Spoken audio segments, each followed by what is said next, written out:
Tennessee Titans Weekly, we can't read a rock, but being the best podcast with Huff and Jock. We cover the Titans early in the morning or later, with everything you need, spitting facts and on paper. From the Music City, born and raised, we reppin'. The city and the state of Tennessee, we steppin'. Our fans enjoy, they say they'll enlighten us. Let's go Titans fans and tighten up. Welcome to your favorite Tennessee Titans podcast. We're here to be the best and never last. Hawk and Jock, what's the plot? To make the Super Bowl, or can we win or not? Welcome to your favorite Tennessee Titans podcast. We give you news and perspectives and do it fast. When you see our shows, tell us what's up. Let's get this win and go home and tighten up.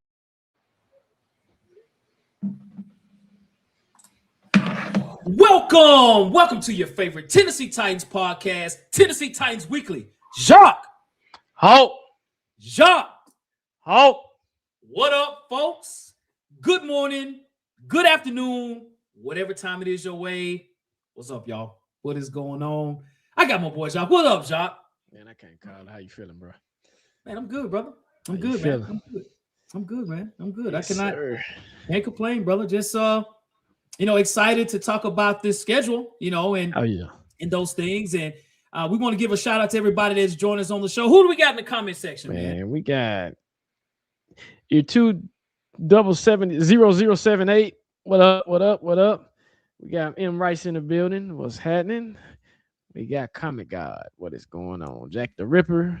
What's up? We got,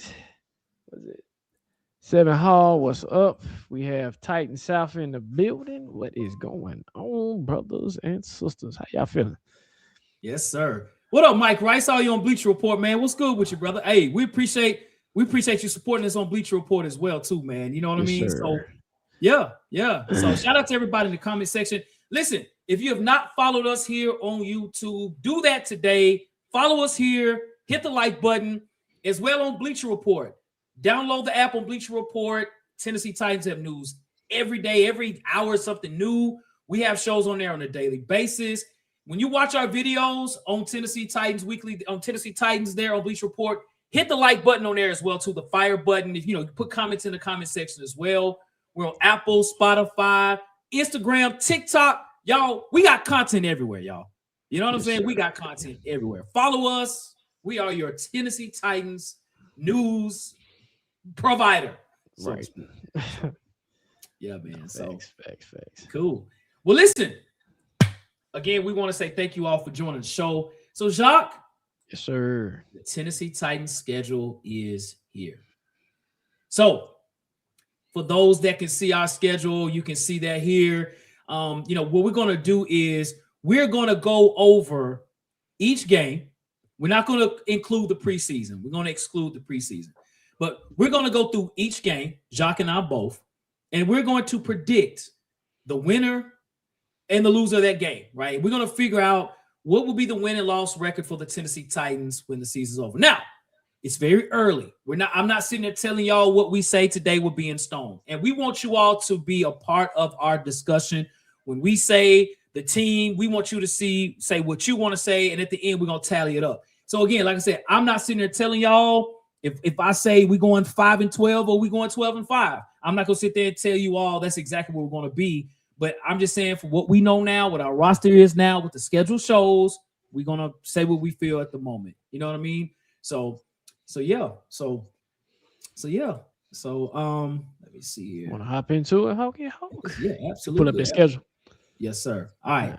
I got this thing on a timer. I got to find a picture. Okay. So here is the schedule here. All right. So as you all see, the first two games are home games. And when you look at it as well, there's only two other times we have two back-to-back road games. So we have several, home games early. We have our first few games. We have 4 home games out the first 5. And then, you look at it as well, too, even towards the end of the season, we have home games, away games. So we don't do a lot of travel either, like traveling far as well. So it's the schedule itself versus 2025 is a whole lot easier, at least going into the season. Now, I felt before the season started last year, John, I felt our schedule was easy. And it was even ranked. It was ranked like 19 last year before the season started. Yeah. And I had an argument. I told you about an argument on the bus. I think one of the worst arguments I've ever lost in my life. I know this. is a guy now on this, but I wish I knew his name. He and I argued for an hour about the schedule.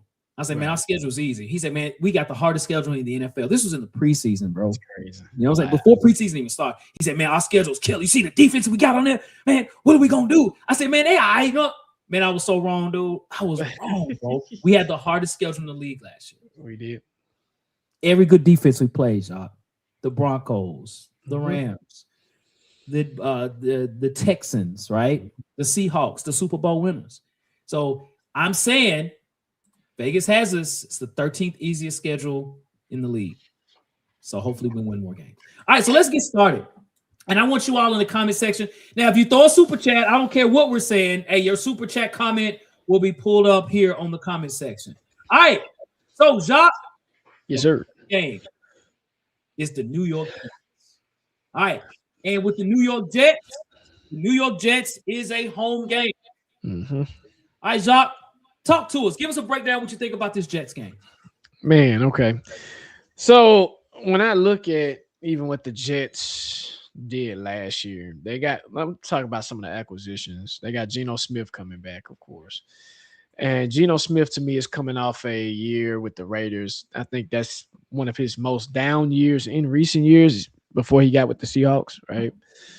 When I think of the Jets, I think of acquisitions. I think of Jarvis Brownlee, a former Titan, Devondre Sweat, a former Titan.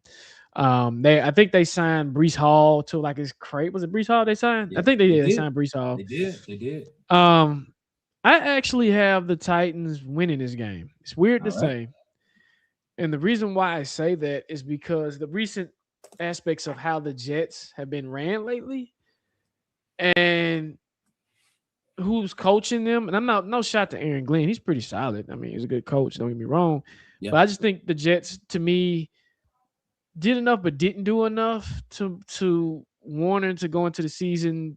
They might not get as many wins as we get. So when I look at it, I look at the familiarity that Robert Saleh has, and I know it's been a while, but he knows how that organization is ran, right? Yeah. And it's at home. They're calling this the final. I forgot. This is a certain term that they're using for this year. And I think the energy is going to be there because it's the first game, new uniforms. We haven't had a home game in almost 2 to 3 years. We haven't had a home game like coming out the gate. So I got us winning this game, dog. I really do. It's one game that I can confidently say I feel like the Titans have the best shot to win this game. And I know we played Geno Smith last year when he was with the Raiders. Yep. But that's with a paper McShay coaching staff. And I like I keep telling you, I have a confidence in this coaching staff. So I'm calling this a dub, dog. Like, you might not agree, but I'm calling this a dub. Okay. All right. What about you, man? So Jacques has the Titans beating the Jets week 1. Put your comments in there as well. We want to ask you all, and we're going to tally up at the end of every game. So I don't know if y'all have heard Jarvis Brownlee to Devondre Sweat talking trash on Twitter today. You know, Devondre Sweat put a picture of the Titans and Jets, and he had a smoking nose emoji, like he's ready. Jarvis Brownlee said, have you ever seen a monkey on the field going crazy? That's when I'm going to be out there against the Tennessee Titans. So these folks are really hyped. I mean, I understand that. I get it. I mean, they should be. We drafted them. We got rid of them. So they have every right to feel a certain way, but it doesn't mean y'all going to win, right? So I look at it like this. Why does it take that for you to play your best? You should have played your best when you're here, in particular to Devondre Sweat, right? I think Jarvis did the best he could. Just maybe his attitude wasn't 100%, where it should be. And again, I don't know all the dynamics of what happened, but I am saying that it's a home game. We got our new jerseys. We have a new coaching staff. Robert Saleh is going to be more hyped than he's ever been, probably, right? Going against his former team. And I personally don't think the Jets, talent-wise, they got David Bailey. I think he could, make a big impact. But, the Jets was one of the worst defenses in the NFL last year. They were 30th in the league in defense. And they were like 29 in offense. They suck. The Jets are trash. Now, they added Breece Hall, but Geno Smith is not a terrible quarterback, but he don't scare me. I mean, he beat us last year with the Raiders. He doesn't scare. He's not like, oh, Geno Smith. So I'm not nervous like I'm sitting in an igloo chilling and being cold when we talk about Geno Smith playing quarterback. So I personally don't think the Jets have as much talent with us because I don't think they'll score enough against our defense. I expect our defense, especially early in the season, no injury, especially we're healthy with no injuries. The first few games is when your defense plays the best. And I do feel the Titans are going to play with a big edge. I got the Tennessee Titans beating the New York Jets week 1, Tennessee 1-0 starting the season. All right. So who do we have in the comment section? Let's see what we got. Top tier C gives it a dub. Let's see. Okay. Here. Titans got this. Jay Burke says. All right. Week 1 win column, Patty boy. We Okay. should win this, Jay Burks. And B Grove. What up, Brian? What He up? said this is a W for us. So yep. I think Okay. they agree. It's a W. I mean, if we got to come out super flat to lose to them, I just say that seriously, like it. Yeah. I'm just gonna leave that there. I know we've done this before. We did this with Arizona that year. Taylor Lewan got murdered by who was that? You remember that game? Yeah, it was what was his name, man? Shoot.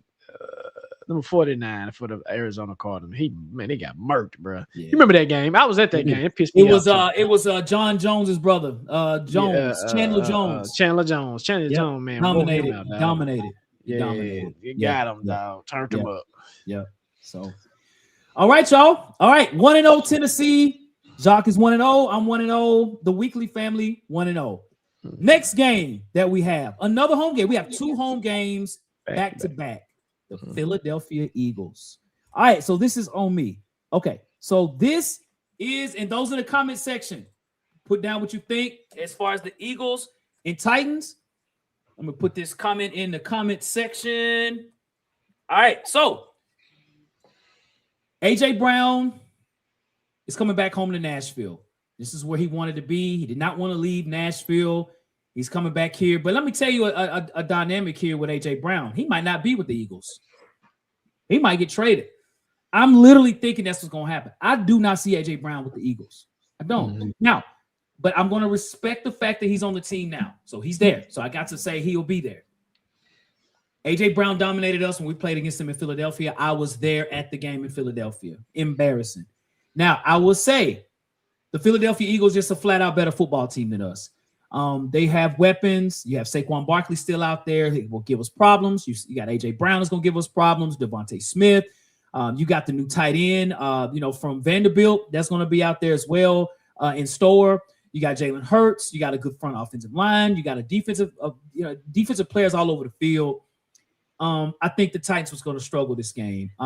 It'd be an upset if we win. Now, the Eagles don't score a whole lot of points. They're decent. They're not, they're mid-tier when it comes to points being scored. But, I think that's where I think this could be a game that could score a decent amount of points. I'm not going to sit there and say they're going to blow us out. I think it'll be a decent close game, but I could see them beating us at least by 10. I'm going to say Philadelphia with the victory over the Tennessee Titans week 2. What about you, Jacques? I say the Eagles is a mature team. They've been together for a while.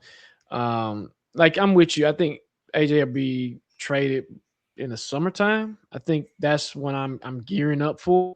But then you still have Devontae Smith, and then you have Mekhi Lemon, who they drafted. They still got Saquon. The defense is still that defense. Again, it's when you come to a team that has been together for as long as they have, and a newer team, you're bound to trying to get your feet wet. And I think early in the season, the Titans are going to try to feel their way through the season, to try to gel together, try to work together, try to get with all the new pieces that they have. It takes a while for that offense, specifically an offense, to get jealous. Hopefully it clicks early. Defense is a little bit easier because defense to me is a little bit easier, right? Yes, sir. Not all the way, but a little bit easier to pick up. So I got this as an L also, but I'm not calling it a butt whooping. Usually I would say, okay, hey, this is a butt whooping, but I'm not even calling this a butt whooping. I think it'll be a competitive game because of how solid is shaking. And if they do happen to win this game, I'm gonna say this: the Eagles, to me, are on a downward trend anyway, which is weird for me to say. But the Eagles are still good. But I feel like it's a team that is eventually about to hit the wall in the next couple of years. So that's just my opinion on that. So I had this as an L, but I don't have it as a butt whooping. Okay. All right. Cool. Okay. All right. So Brian Grove says an L. We appreciate everybody being active in the chat. Top tier got this as a W. I think he said the Eagles the W, I think. Oh, yeah. He giving the Eagles, yeah. Okay. But a loss. Yeah, I think everybody's consistent. Okay. Yeah, I remember that. Yeah. That was a good game, too. That was a real good game. Yeah. Competitive game. Yeah. You know what? Go back to that Dayball comment. Let's see. Dayball might not know how he did beat the Eagles. Yeah. The New York that's Giants. what I'm saying. That's why I'm like, we'll chop it up. I think this is a Patty boy. Shout out to you, because this is my point with this team going forward and with this team this year. We have intel that we haven't had really ever, right? We haven't had intel like this in a long time. So now to your point, Dayball might know how to beat them jokers. You know what I mean? Yeah. I just hope he don't try to sacrifice Cam Ward out there like he did Jackson Dart against the Eagles. So you remember last year, that's the game. I was like, bro, come on, Dayball. You know, he's got a concussion, bro. Give him a break, you know? Right. All right. So the next game. So I have the Titans 1-1. Jacques has the Titans 1-1. The Weekly family has the Titans 1-1. All right. The next game is our first road game in New York. Right? We're going to New York, right? Concrete jungles where dreams are made. Okay, so Jacques, it's on you, brother. Talk to me about the New York Giants, brother. So the New York Giants got this hype on them that, of course, is New York. The league wants New York to be the next big thing, like they were with Eli Manning.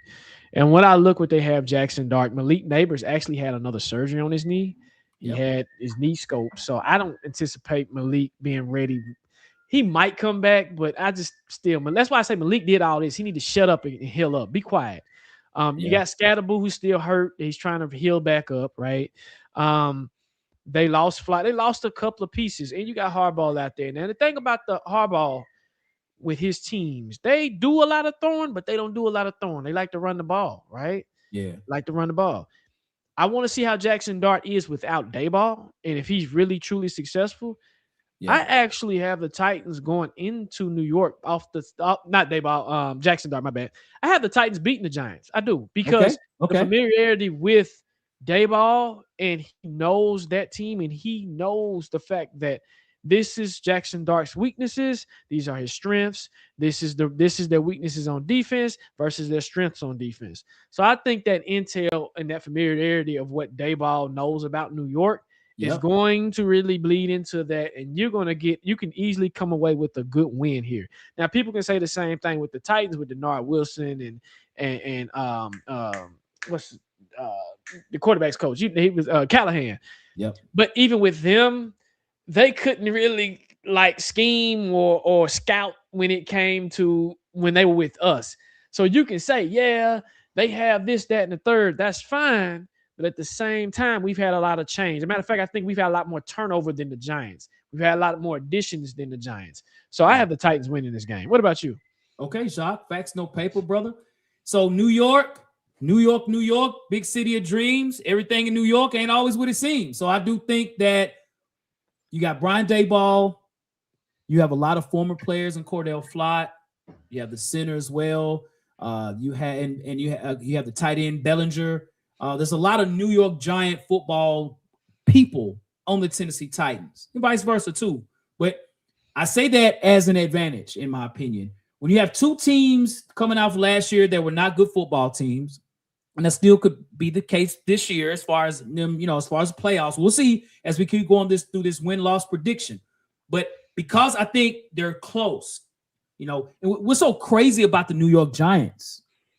The Giants was 29th overall in defense, 29th. You have unbelievable talent in the New York Giants defense. You have 5 first-round picks. You have in your front 7. 5 of them were first-round picks, including Arvell Reese, who's not going to play the pass rush. He's going to play inside linebacker. So, correct. You all do know that Shane Bourne was their defense coordinator last year, right? We know about Shane Bourne, right? You have all that talent and can't do. That's why they got rid of him in a year. Like, literally just didn't work. So I think with the New York Giants, Jackson Dart had a pretty decent rookie season. Malik Neighbors he will not be on the field. I guarantee you that. Scatterbo, I mean, I don't know. It's in the air. I don't, those guys don't really scare me to score a lot of points. So, yeah, they were 12th in the league in scoring last year. I was shocked to see that. But I do think because we have the inside scoop, I think the teams are very close talent-wise.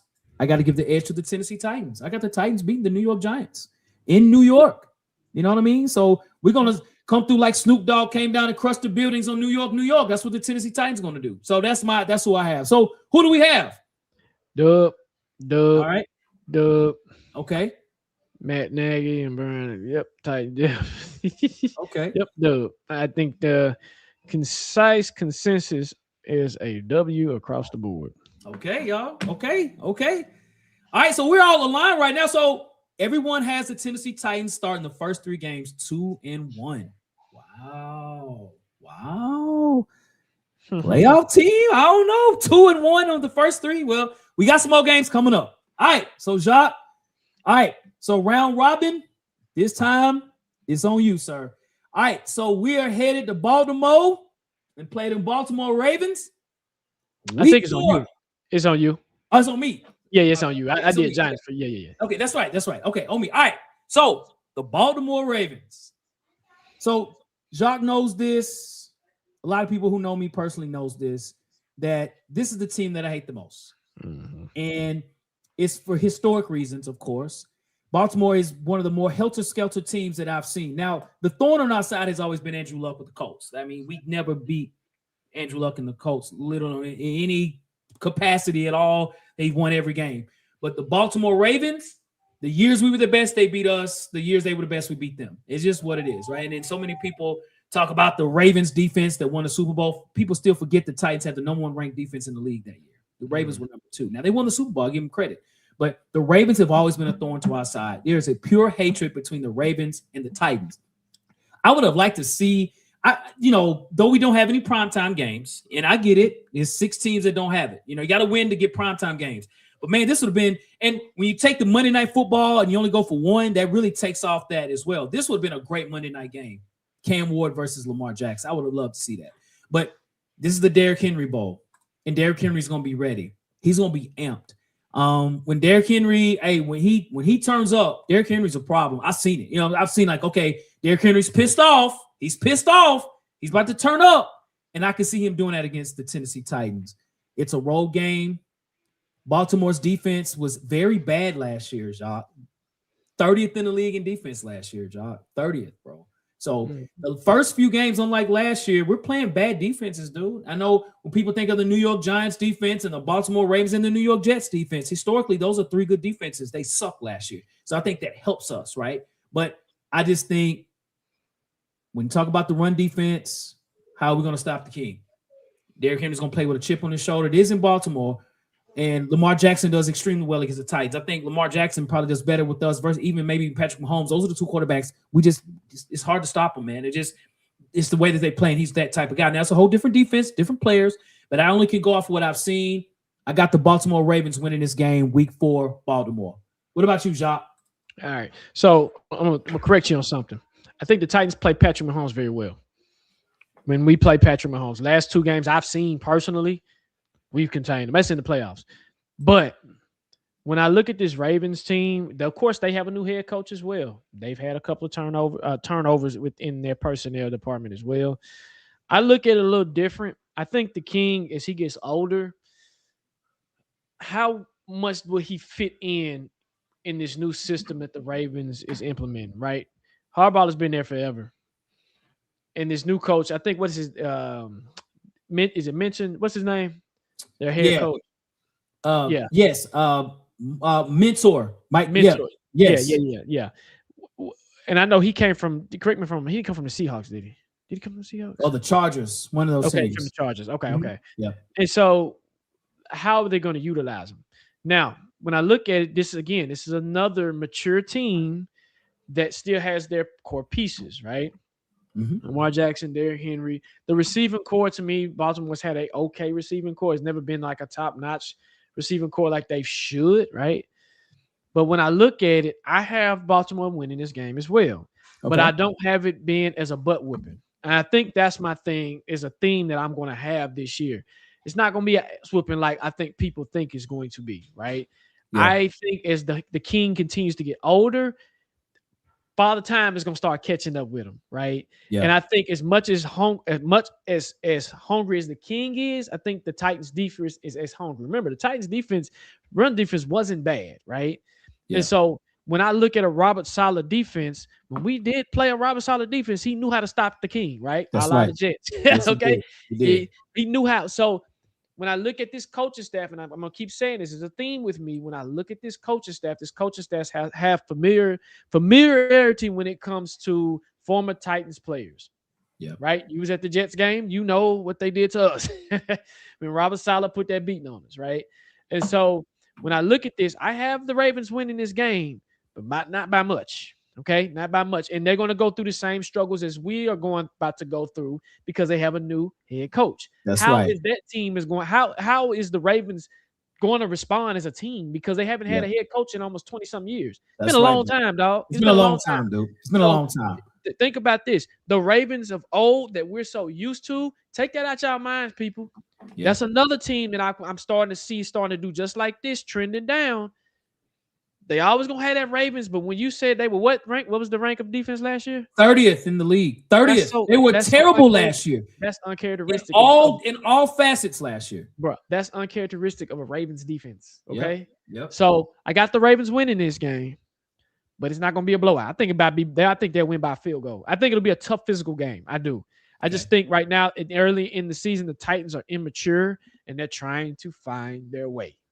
That's my opinion. So gotcha. Ravens with the win. Okay. All right. Okay. Let's look at the comment section. Titans. So I think our run defense is going to be legit top 10 unit. Let's see. Okay. Tighten up, fellas. My girl hooked them Titans it up. We'll get to that. Top tier says, I hate the Ravens. I'm giving the Ravens the dub. And Lamar and Derek are in for a tough day. So I would say Weekly Family and ill. Okay. Too. All right. Also. Okay. But right. I think the Weekly Family is on the same page. I think the Ravens gonna think it's gonna be easy. Nah, don't think you're gonna come in here and it's gonna be easy for you, bro. It just lock on, bro. Lock on. And I think just as Derrick Henry is gonna be amped, Jeffrey Simmons is gonna be amped because he gonna want to hit Derrick too. Yeah. So for sure. Okay. All right, y'all.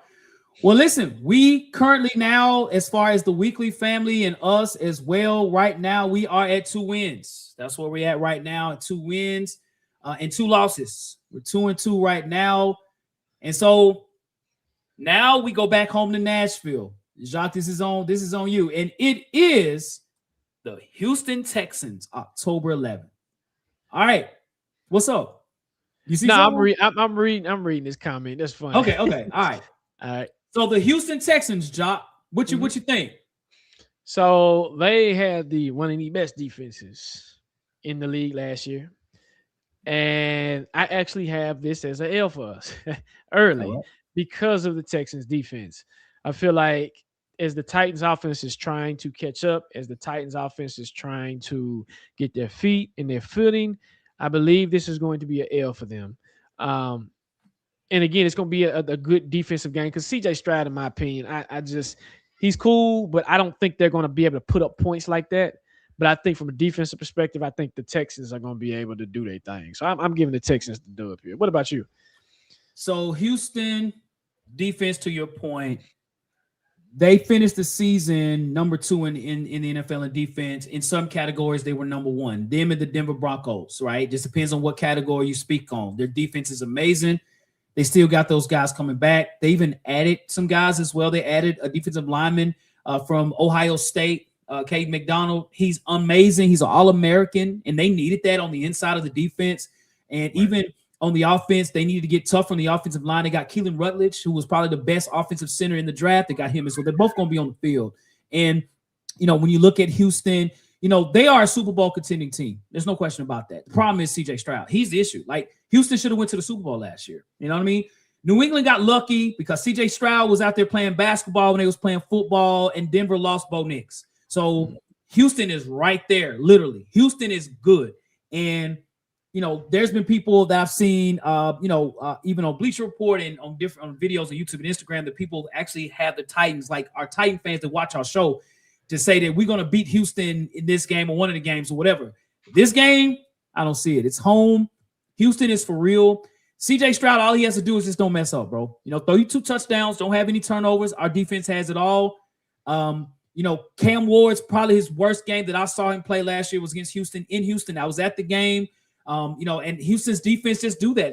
They play tough against everybody. And, I can see the team improving from where we were last year, but I don't know if we just have enough. So I got the Houston Texans with the win on this game versus the Titans. So yep. So, all right. What about our weekly family? Okay, L. Yeah, Mike Rice. You ain't lied about that, man. They still make. But you're right. Seattle's defense was number 1, but Houston had a top 5 defense too. Shit, so they were like number 2. Let's see. Somebody's okay. You got a W. Let me see. Okay. This Brian got this as an upset. He's saying they're going W and in Houston.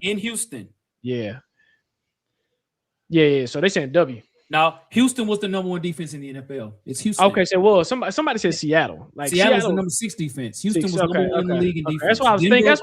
That's what I thought. I thought Houston was the number 1 defense. Yep. I stand corrected. Yep. And Denver was number 2, and Houston was the number 1 defense in the playoffs too. Yeah. So Houston was no joke last year in defense. But I'm again, it's on Stroud. It's really on Stroud, bro. Yeah. It's on Stroud. It's really on Stroud. It's on Stroud. All right. So the weekly family has this as an L as well. So right now, Jacques, we are all aligned. Actually, I got a W. I say W. Okay. W. All right. W. Okay. W. In Houston. Okay. Yep. In Houston. Houston beat the brakes off of us. Okay. All right. They beat the brakes off us one game, and then one game we played them. We were close. I think we lost by a point. Which game was that? That was the game at home. The game in Houston, we got destroyed. Yeah, the game at home. Yeah, so matter of fact, I'll look it up. Hold on. Because I'm trying to see if we played them. Did we play them first? You remember? We played them first in Houston. Okay. Mm-hmm. That's what I thought. That's the game I went to that. I went to that game last year. And then that's I met Cam Ward's family. I met Tavondre Sweat's family. I met Al Shahir's family. Yeah, man. Yeah. Okay. So yeah. And shout out to, I don't know if anybody's watching. Shout out to everybody that I met down in Houston too. I met a lot of Titan fans who knew who we were, bro. Shout out to y'all if y'all watching. If y'all were there, y'all met me. Put that in the comment. We'll put that up on the comment section here. So, all right. So the next game. So right now, Jacques, I have the Titans 2-3. You have the Titans 2-3. The weekly family has the Titans at 3 wins, 3-2 for the weekly family. Okay, so next we have the Indianapolis Colts away. All right, so this is for me here. Is it for me? So, or is it me?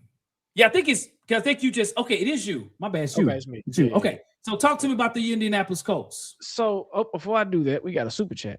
Okay. All right. Your favorite ginger says we're going 12-5. All right. Okay. Oh, well, I'm gonna tell you something, your favorite ginger. If that's the case, I'm growing. See, I ain't got no hair, right? I'm growing hair immediately, honestly.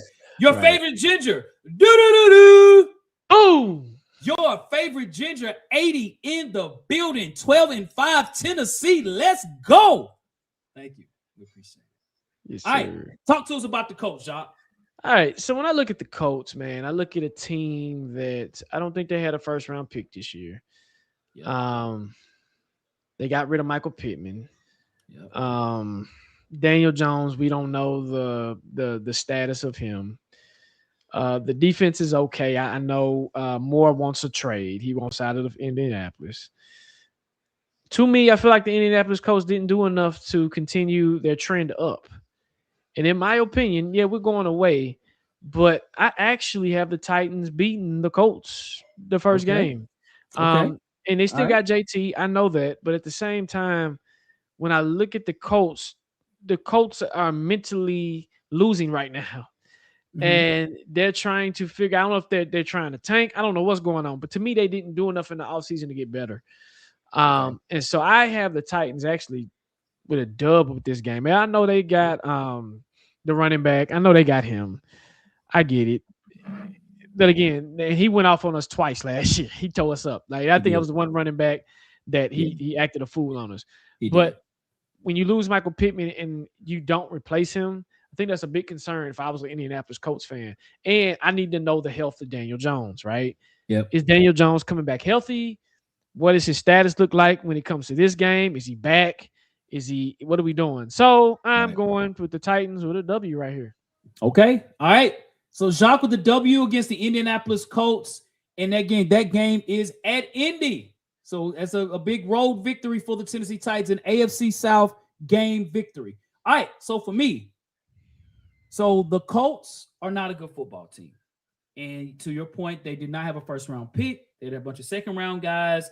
And I even seen highlights of the linebacker from Georgia. And he didn't look good. He looked slow.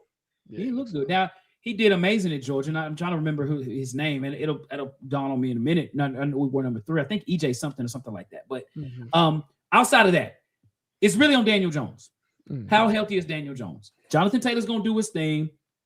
He dominated against us. Probably was the best running back play I've seen against the Titans in years, man. I mean, Jonathan Taylor was having a field day. He had 3 touchdowns, I think, in both games. I mean, just if you had him in fantasy football, salute to you, man, because he dominated.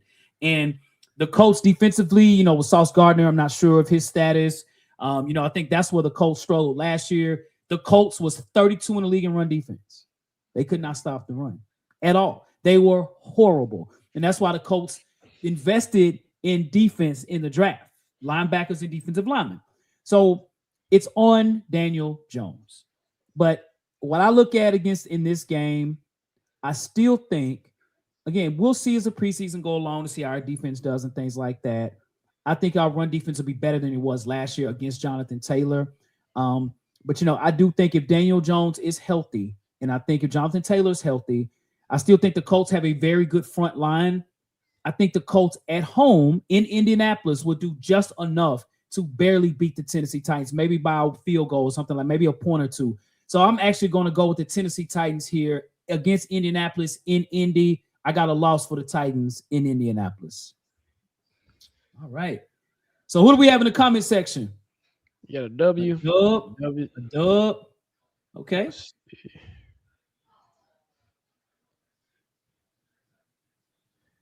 Yeah, I got 8 wins. I like the Ravens. Yep, I say W. Say W. I mean, they still got Anthony Richardson as their backup. And again, I'm going in with it's Gardner Minshew.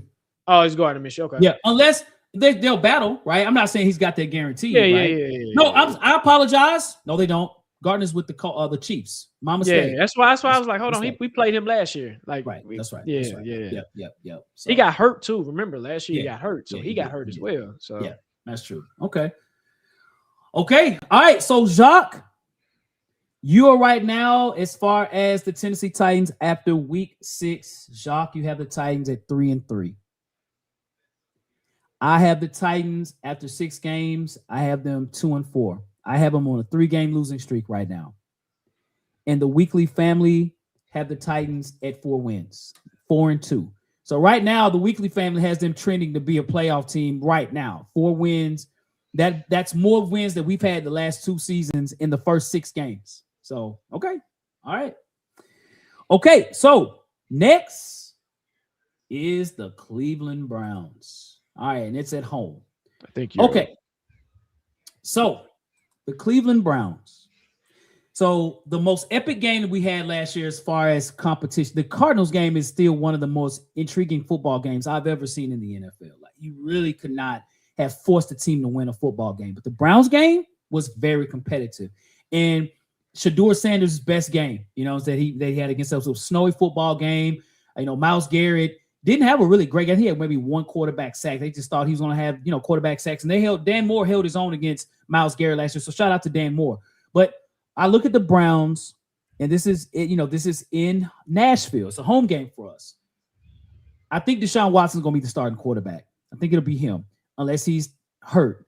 I think that, regardless if it's him or Shedeur Sanders, they have a young receiving core.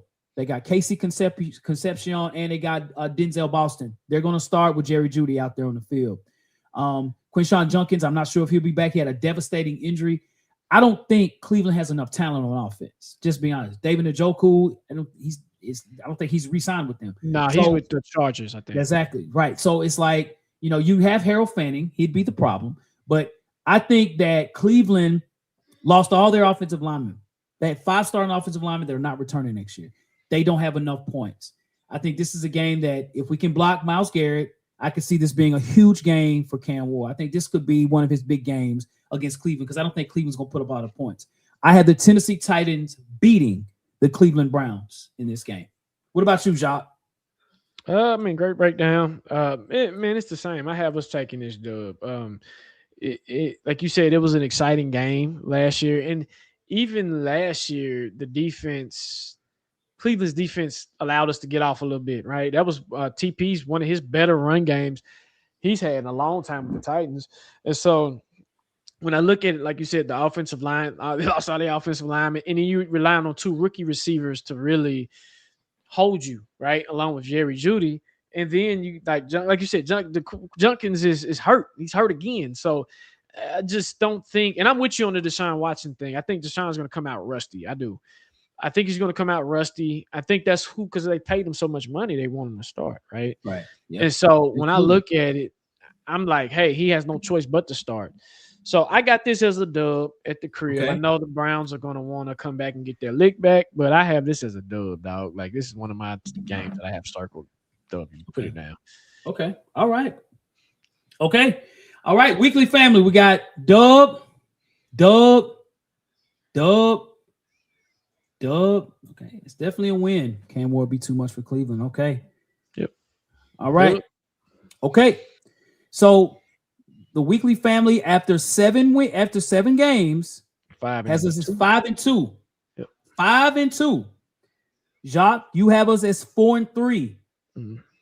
I have us at 3-4. Mm-hmm. Mm-hmm. Yeah, so 4 wins for Jacques, 3 wins for me, and 5 wins for the weekly family. Yep. All right, cool. All right, the next game, the Cincinnati Bengals in Cincinnati. Jacques, holla at me, bro. So I look at the Bengals. The Bengals is another team to me that has trended down, but they still got Joe Burrow, and they still got Jamar Chase, right? And they're another team to me that didn't do enough to really elevate their team. But I feel like the Titans I always do for like one of them trap games. And I actually have the Titans losing to the Bengals. It's kind of weird to say this, but I have us losing to the Bengals. And I think it's one of those things where it goes to them being inconsistent at the beginning of the year because it's a newer offense. I'm going to keep utilizing that newer offense syndrome. And I feel like it's one of those things they're going to try to come get their feet wet. And until the Titans can beat the Bengals, I'm still going to have us taking an L, bro, because we still can't beat the Bengals like we should, right? So I have us taking an L. I do. What about you? Okay. All right. Facts, no paper, Jacques. So for me with the Bengals, it's a road game in Cincinnati. The question of all questions is Joe Burrow going to play? If he doesn't play, we're winning this football game. He plays, we're losing. They also picked up, Dexter Lawrence, the talented defensive tackle for the Bengals on the inside. Cincinnati was 29th in the league in run defense. So they struggled in the defensive hand. So right now, we're naming a lot of bad defensive teams that we're playing the more I keep talking. I didn't even realize that, bro. Like, none of these except Houston. The Eagles, I can't even say they had a really good defense. They were okay. They were decent. The Eagles were decent. Everybody else has been trash. Houston's incredible. They're number 1 in the league. So I look at this game as far as Cincinnati. They still have a lot of offensive weapons.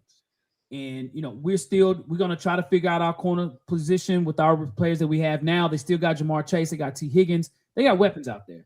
And, their run game doesn't scare me, but they still got Joe Burrow. Joe Burrow was beating the Titans, man, when we were in the playoffs, and they only had like 3 wins, right? Cincinnati, though they didn't make the playoffs, they always compete. When you beat Cincinnati, you have to score points. Cincinnati would play against teams, they might lose 42-41. But, because their defense sucked, their offense puts points on the board. Yep. I see the Cincinnati Bengals beating the Tennessee Titans here. In Cincinnati, I got the Titans losing this game. So, all right, let's see. Right. Upset. Big Grove says an L. Another win. That Kool-Aid good, Patty boy. Okay. Okay. I remember the 10-sack game. I was at that game. Michael Rice. I was at that game. Oh, trust me. Yeah. I saw it live and direct. And that's one of the worst losses I've ever experienced in my Titans life. Yeah. Yeah. So I'd say the Titan Wiki family about a dub. I say a dub. Okay. Give me the dub. Okay. That's what it sounds like to me. It's weekly family. Okay. Let me stop I gotta stop for a minute, okay? Because every year when we talk about the show star and things like that, we be predicting 9 wins and them jokers get 3. We predict 10 and they get 2. Like, I want y'all to understand what we're saying here. Okay. Out of how many is this? 3, 6 out of 9 games. The weekly family has them winning 7 football games the first 9 games. Early too. Early. That's 7. early. I'm gonna stop for a second. Do y'all think the Titans at 9 games will be 7-2? Because we're about to go into the bye week. The next game is the bye week. We're going into the bye 7-2. Jacques, you are at 1, 2, 3, I'm at 4 and 4. 4 and 4. Yep, 4 and 4. Mm-hmm. Hold up a second. Let me show. No, this 9 games. So you have 1, 2, 3, 4. 1, 2, 3. Hold up. Am I counting this right? 1, 2, 3, 4. Okay, my bad. I said week 9 is bye. You're right. It's 8 games. Apologies. Yeah. 4 and 4 for you, Jacques. The weekly family 7-2. I'm at 1, 2. I'm at 3 and 5. Mm-hmm. 3 and 5.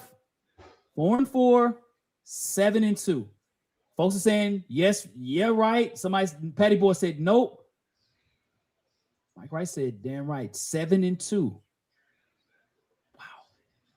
Hey man, I mean, if that's how they feel, bro, that's how they feel. I mean, I gotta respect it.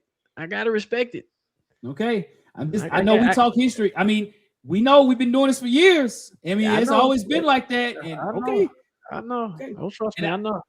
Okay. All right. We do this every year. We see. Yep. We do, man. And there's been years, they've been close on some now. Yeah. Especially some years we ain't been good. Like, I don't know, y'all. We might get 6, 7, right? But okay. All right. Okay, cool. All right. So we're in the bye week now. Okay. Now, the next game that we have, Jacques, is the Jacksonville Jaguars, and it is at home. Okay, so Jacksonville, Duval County. Duval coming to Nashville. All right, so Jacksonville finished the AFC South as the number 1 team in the division. And Jacksonville won a lot of tough football games. And when they played against us, they beat the crap out of us, right?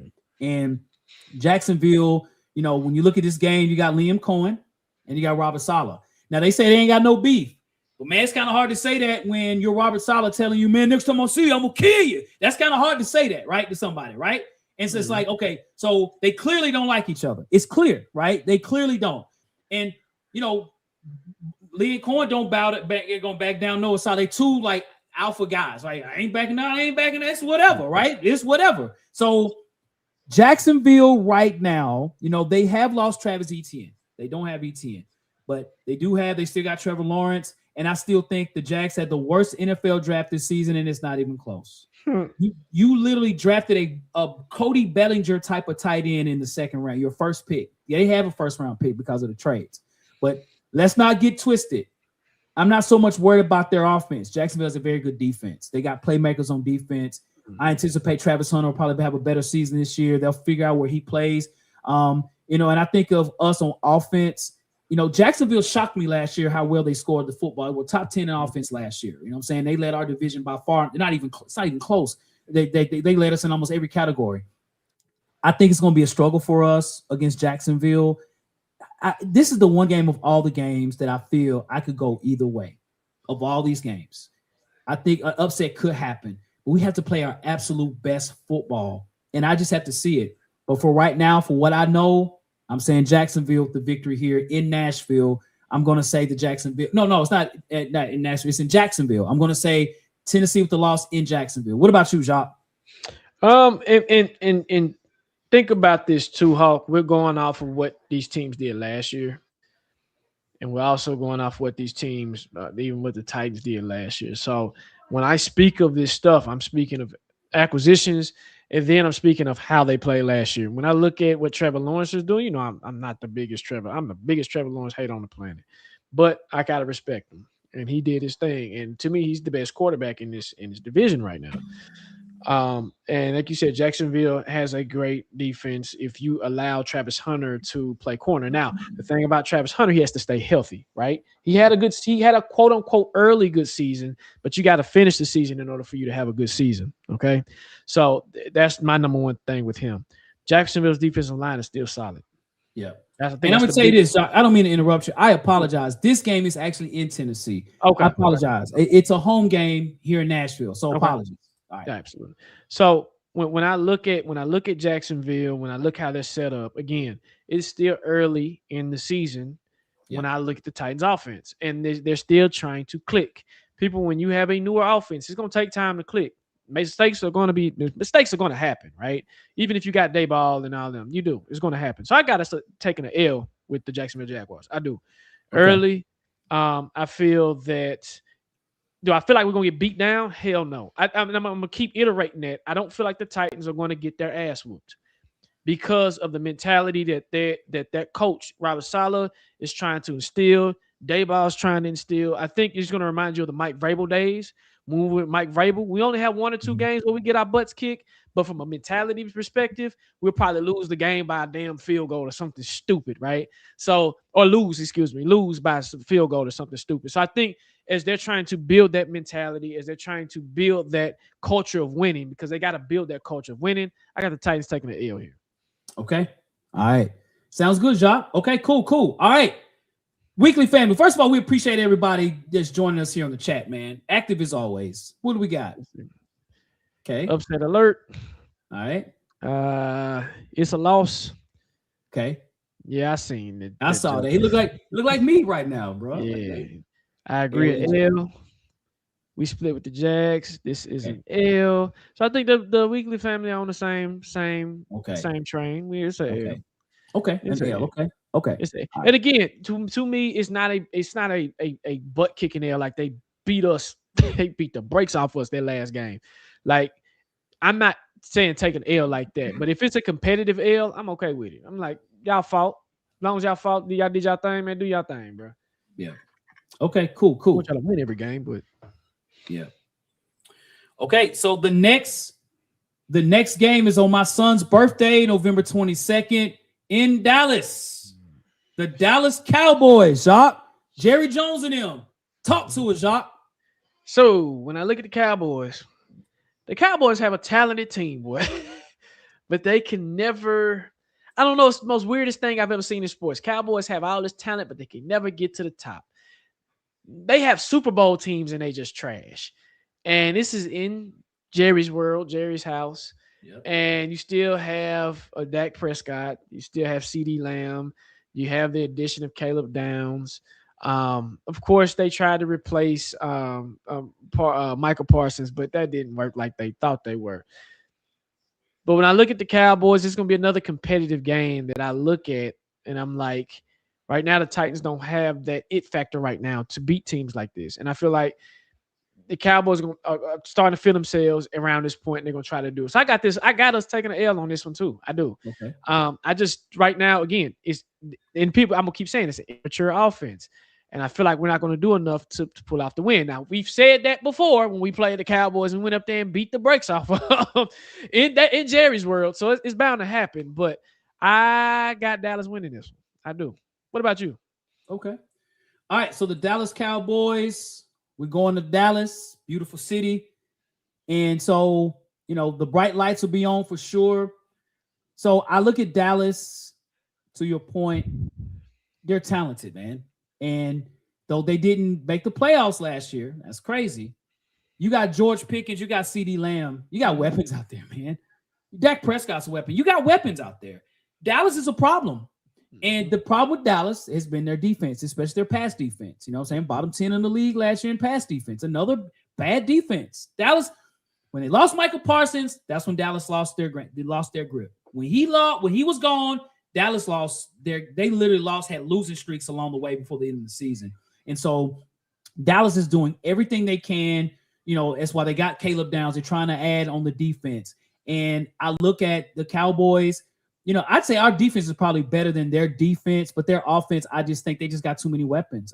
They have, you know, Pickens, and, you know, I thought Pickens was going to be gone. He's still there. And so I think Cam Ward will have a great game against the Dallas Cowboys. I think the offense will do well in Dallas. I think the spotlight is on. A lot of times I think that's even when Cam plays his best, when the spotlight is on. But I just don't think we have enough offensive firepower to beat the Cowboys. And these will be bound down to points. So I got the Tennessee Titans in Dallas taking a loss here against the Cowboys.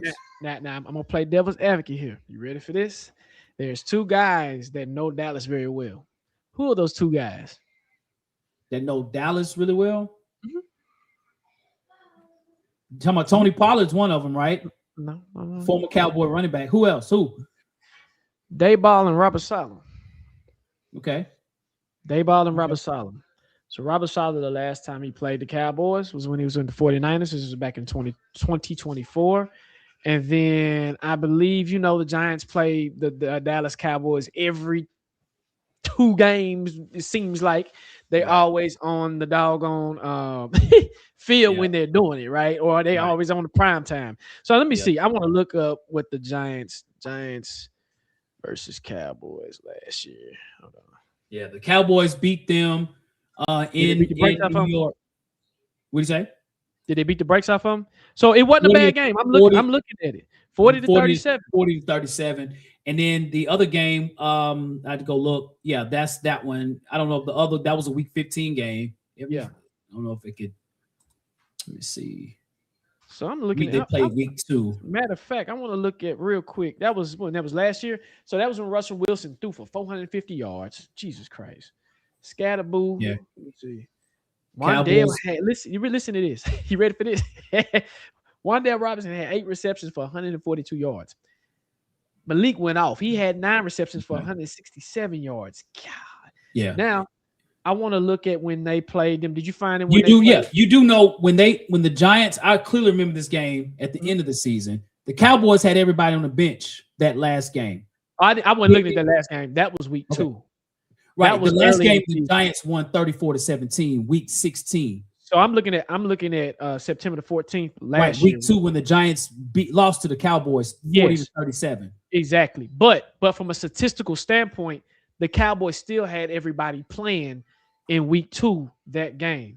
And so when I'm looking at it from a statistical standpoint, this is why I'm saying Dayball knows what he's doing when he's playing the Cowboys. I'm still saying an L, don't get me wrong, but the intel for them to have with that game, that gives the Titans an advantage, right? And the familiarity when you have Wandale Robinson, who's played the Cowboys, he also can give that familiarity and say, hey, this is what you need to look out Tennessee-wise. I still got to take an L, but when I think about it, I'm like, okay, we have some coaches that have seen these teams before. So it's still an L, don't get me wrong. But again, like you said, when you just said how Cam is going to play, if Russell Wilson do for 450 with those 2 receivers, let's see what Dayball challenge you to if you can replicate that same thing. Yeah. Yeah. And that's what I was saying about Cam. I think Cam will have a real good game against the Cowboys because Cowboys pass defense isn't good. That's why they got Caleb Downs. They were terrible last year. So yeah, for sure. Brian said he thinks this can be his coming out game. I think he's already had his coming out game, but I think it's going to be his 450 game. I say 450. Bones too. That's a hell of a point. I did not think about that. Bones knows Dallas very well too. That look, there it goes. It's coming in. Hawk Dayball knows Dallas quite well. So, I mean, I'm looking. It says somebody said from week. And then when the Giants end up playing the Cowboys at the end, when did Dayball get fired with the Giants? It wasn't week 2. It went week 2. But he wasn't the coach when they beat the Giants, beat the Cowboys at the end of the season. Hold on. Yeah. Because they played the last game of the season. But he got fired November 10th. Yeah. So whenever November 10th was. Yeah. And they played each other December 14th last year, that second game.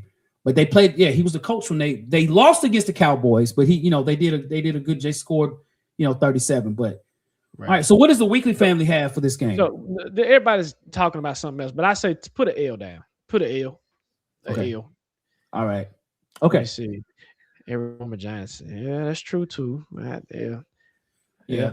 Well, I say you can know a team, but you gotta You got to play. You can know all day, right? But you got to win the game. You got to play and win the football game. You know what I'm saying? And let me I'm not disregarding the Giants, but the Giants won 3 football games last year. You know what I'm saying? So I understand they know the Cowboys and know other teams or whatever. That's going to give an advantage for sure. I understand that. But, you know, I mean, I guess for this game, I don't know. It doesn't influence me enough to say, well, we about to win this damn game. You know what I mean? But even with the Cowboys, I mean, Cowboys was okay too, Hawk. I mean, I have to say the same thing. It wasn't like they're a playoff team. It's like it wasn't like they were unbeatable. I'll say that. Even though that the Giants did only win 3 games, I look at it a little different. I look at it that intel can help you versus if I didn't have any intel, right?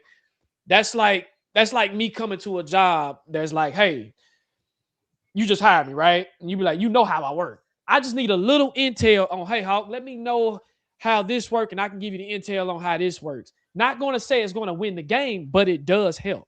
It does help to have the intel. And especially, think about this too, Hawk. Think about this. You got Dak Prescott. Cowboys ain't never seen Cam Ward. You see what I'm saying? So I still say it's an L all day, but I think that intel does help a little bit. Not saying it'll help a lot, but it does. I'm saying help a little bit. I'm saying the same thing. I said that'll help. I give the Giants credit on this. They were more competitive than we were on offense. I give them that. Mm-hmm. They were number 12 in the league in offense. So the Giants' problem last year was their defense. The defense was terrible, and they had more talent on defense than offense. You know, that's what you had a rookie quarterback, you had a rookie running back, and a second-year receiver, and the Giants did very well on offense. Well, you know, Malik Davis didn't play the rest of the season because he got hurt, but that's when Wan'Dale Robinson, those guys stepped up for the Giants on offense. So, okay, all right. So the next, what's up? I was reading some of these comments. Okay, all right. So the next game that we have is the Jacksonville Jaguars, and this time this game is away. Let me find the picture. Boom. All right, the Jacksonville Jaguars. All right, so let's check the records real quick. All right, so the Weekly Family has them on a 2-game losing streak. So right now the Weekly Family is at 7-4. Jock, you have the Titans on a 2-game losing streak. You have them right now at 4-6. I have them on a 2-game losing streak. I have them at 3-7. Okay. All right. So the Jacksonville Jaguars away. All right. Now, I spoke earlier about them playing at home. I think if there was a time to beat the Jags, it would be in Nashville. I'm not sitting there saying the Jags is this incredible team, but they were the number 1 team in the division last year. So, you know, you have a lot of those players that are coming back this year, except for Travis Etienne. I do think Jacksonville on defense is very underrated. Again, Jacksonville number 8 in the league in defense, very underrated on defense. And, you know, I think that, you know, when Cam Ward got hurt against the Jags, it was just that one series, but he scored. And you can just see the confidence that was building within Cam against the Jags. Now, you know, this coming up year, we have a better offense. You know, I think we have a better defense and those things. I still think that Jacksonville, though they did not get a lot of new talent from the draft, I still think they're a pretty good team. They won 12 football games. They might not have 12 next year, but I still think the gap is still there between the two teams. I got the Jacksonville with a win here, man. A loss for us with the Tennessee Titans. They're in Jacksonville, Duval County. So what about you, Jacques? All right. So, and what game are we on? 10? This is week 10? What week? Is week 11. Week 11. All right. I look at it a different way. I look at it as the Titans learn from their mistakes, especially on offense. I look at it as Cam is a competitor, and I look at it Dayball as a competitor. And I feel like they're going to get to the point where they're like, okay, we understand their tendencies. We understand what we see. And I look at Cam even last year when we played the Jacksonville Jaguars the first time, he was okay. He wasn't the best, right? But that second time, before he got hurt and how he was marching down the field and how he was able to see the field, I think it's going to be a different tune this second go round. I think with Wan'Dale Robinson finally getting chemistry with Cam, you still have Calvin, who I really kind of exited him out of this wide receiver room, but he's still there, if that makes sense. And I feel like this is Carnell Tate's going to start picking it up. I think that the right now people are underestimating the Titans' weapons, and I think that including us as an organization, not everybody in the organization, but I think we are not giving our weapons enough credit, especially the one that we picked up with Wan'Dale, and I feel like Wan'Dale is going to pick it up. So I actually having us winning this game from the fact that we lost that last game, and I feel like the Titans and Robert Saleh is going to get this team galvanized and say, hey, let's start to get some type of win and get this thing going. So I actually got us winning this game, dog. It's a little weird to say, but I got us winning this game. Okay. All right. Cool. Okay. All right. Cool. All right. So Jacques has us beating the Jags. Let's see. In the weekly family says an L. We split the series. Titans win. So okay. What do you say? Win for the family?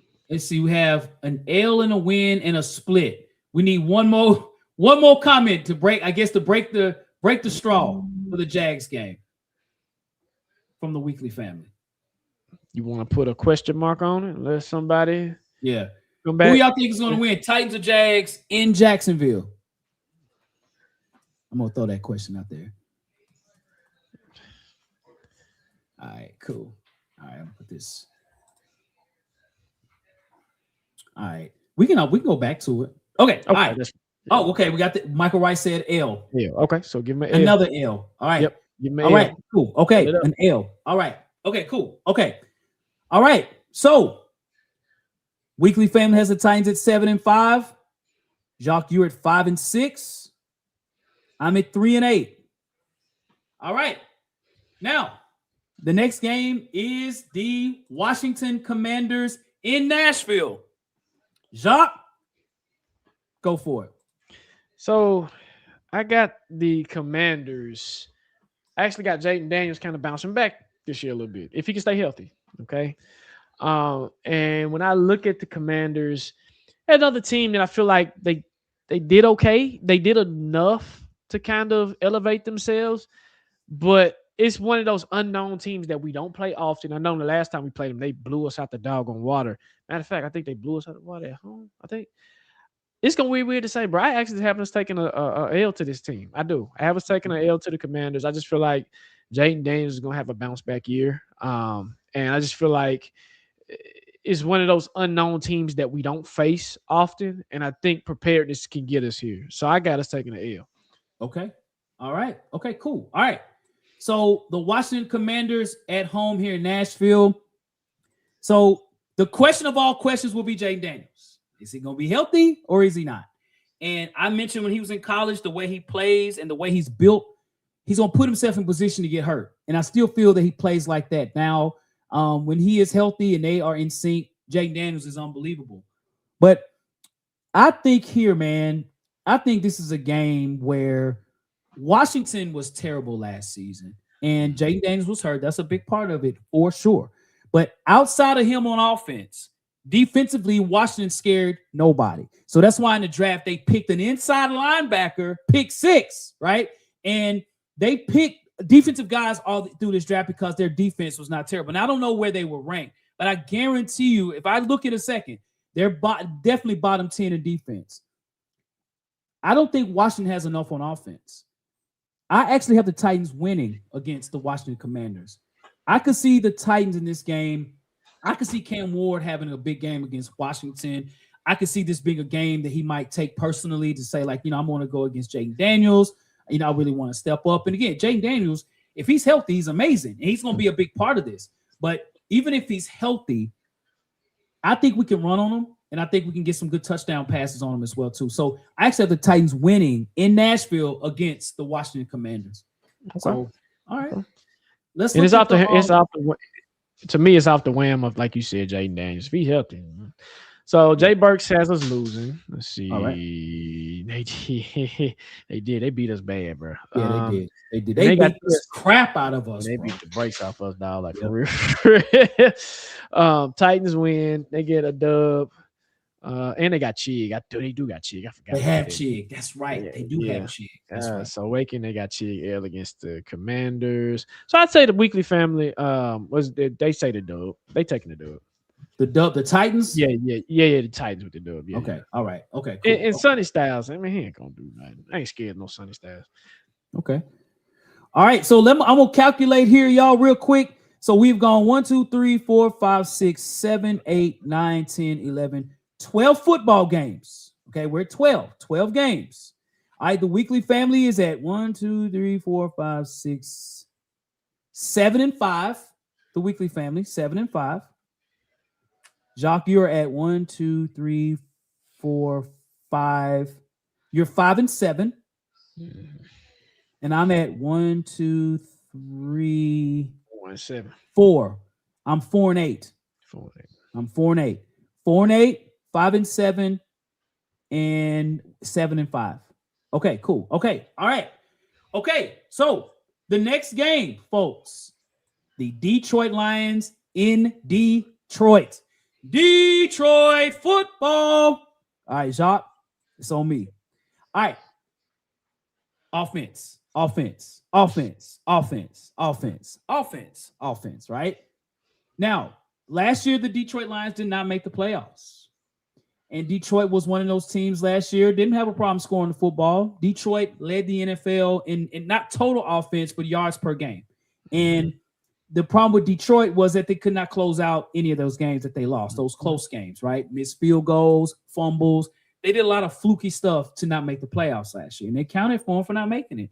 And they were the biggest surprise in the league not making the playoffs last year. Maybe besides the Kansas City Chiefs, but they did lose Patrick Mahomes too. But I would say that Detroit has too much offense. Their defense is okay. They're really good in the pass rushing game. So our offensive line is going to really step it up. But you can run on Detroit, you can pass on Detroit. If we're able to block in those things, you can score on the Detroit Lions. Detroit Lions will give up some plays. But can we outscore Detroit to win this football game? You still got Jahmyr Gibbs out there. He's a problem. Now, they did sign Isaiah Pacheco. He doesn't scare me. You got Jared Goff out there. You got Amon-Ra St. Brown. You got Jameson Williams. Golly, bro. You got Tesla out there. You got the tight end Laporta. They got weapons, dog. They got weapons. Yeah, top 3 offense for sure in the league. You know what I'm saying? When you look at the team itself, they just didn't make the playoffs. I'm going Detroit all day here, bro. It's a loss for the Titans. What about you, Jacques? Man, what? Somebody took it right out of my mouth. Why this a L, bro? We ain't winning this damn game. If I got to give a guaranteed loss, this would be my guaranteed loss. I just don't think right now we have enough on offense, even with the offense starting to pick it up in jail a little bit. Right. It's just they're too powerful. And like to your point, this is another team that's just weird that has so much talent. They can only get to a certain point. If Dan Campbell don't get it together, Detroit ownership's gonna get tired of that. So you got all this talent, and it's really on Jared Goff too. I think Jared Goff really has to. He's weird, man. He'll give you some good games. You be like, "Wow, Jared," and then he just folds in the fourth quarter. So I just think too much speed, too much experience when it comes to the receiving. And again, I to me, and I think you said this too. I don't think the Titans did enough. It's gonna sound weird as hell. What I'm about to say. I don't think they did enough in our secondary to elevate it, in my opinion. Yeah. I think we did some good, but we're asking Alontae Taylor and Flott to be like super cold, right? And Harris to get in there and really get it cracking early. And I'm like, please, can you do it? I don't know. We'll see. So I got to take an L, dog. And I think the weekly family ball, you might as well put an L in that. Okay. That L. Okay. L. I say Lions defense is trash. Man, we get it. They are. Detroit is not Cincinnati. No upset here. L. And that's the thing is that even though their defense is trash, they can score points. That's the thing about them. That's the thing about them.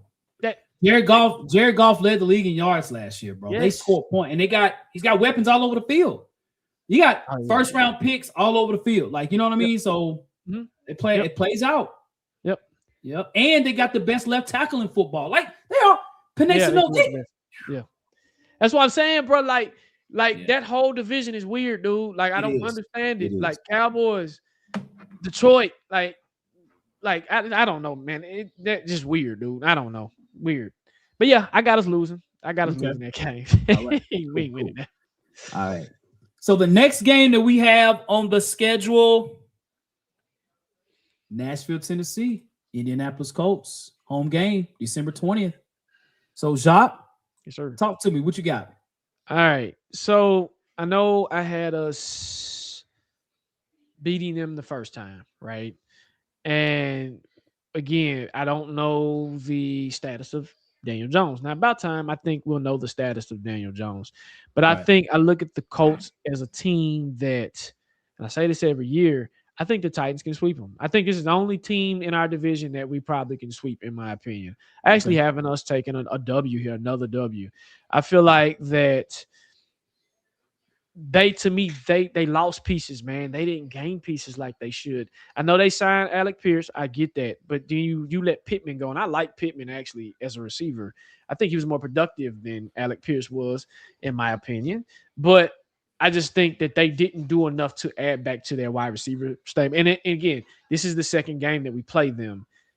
I'm going back to that theory that I said about Jacksonville earlier. I feel like the Titans are going to look at this and be like, okay, tendencies. Cam Ward's going to be like, okay, hey, we can get him again, y'all. Let's get it going. So I got us a W on this one. Kind of weird to say, but I got us a W. Okay, cool. Okay, all right. So the Indianapolis Colts here in Nashville. So I had the Titans losing to the Colts in Indy. Now we swing this game back home. I still think the Indianapolis Colts, they're not a good football team. And to your point, by losing Michael Pittman, they signed some guys and things like that. You still got Josh Downs out there. You still got a Donnie Mitchell. You have some weapons out there. I think the Colts' problem is their secondary.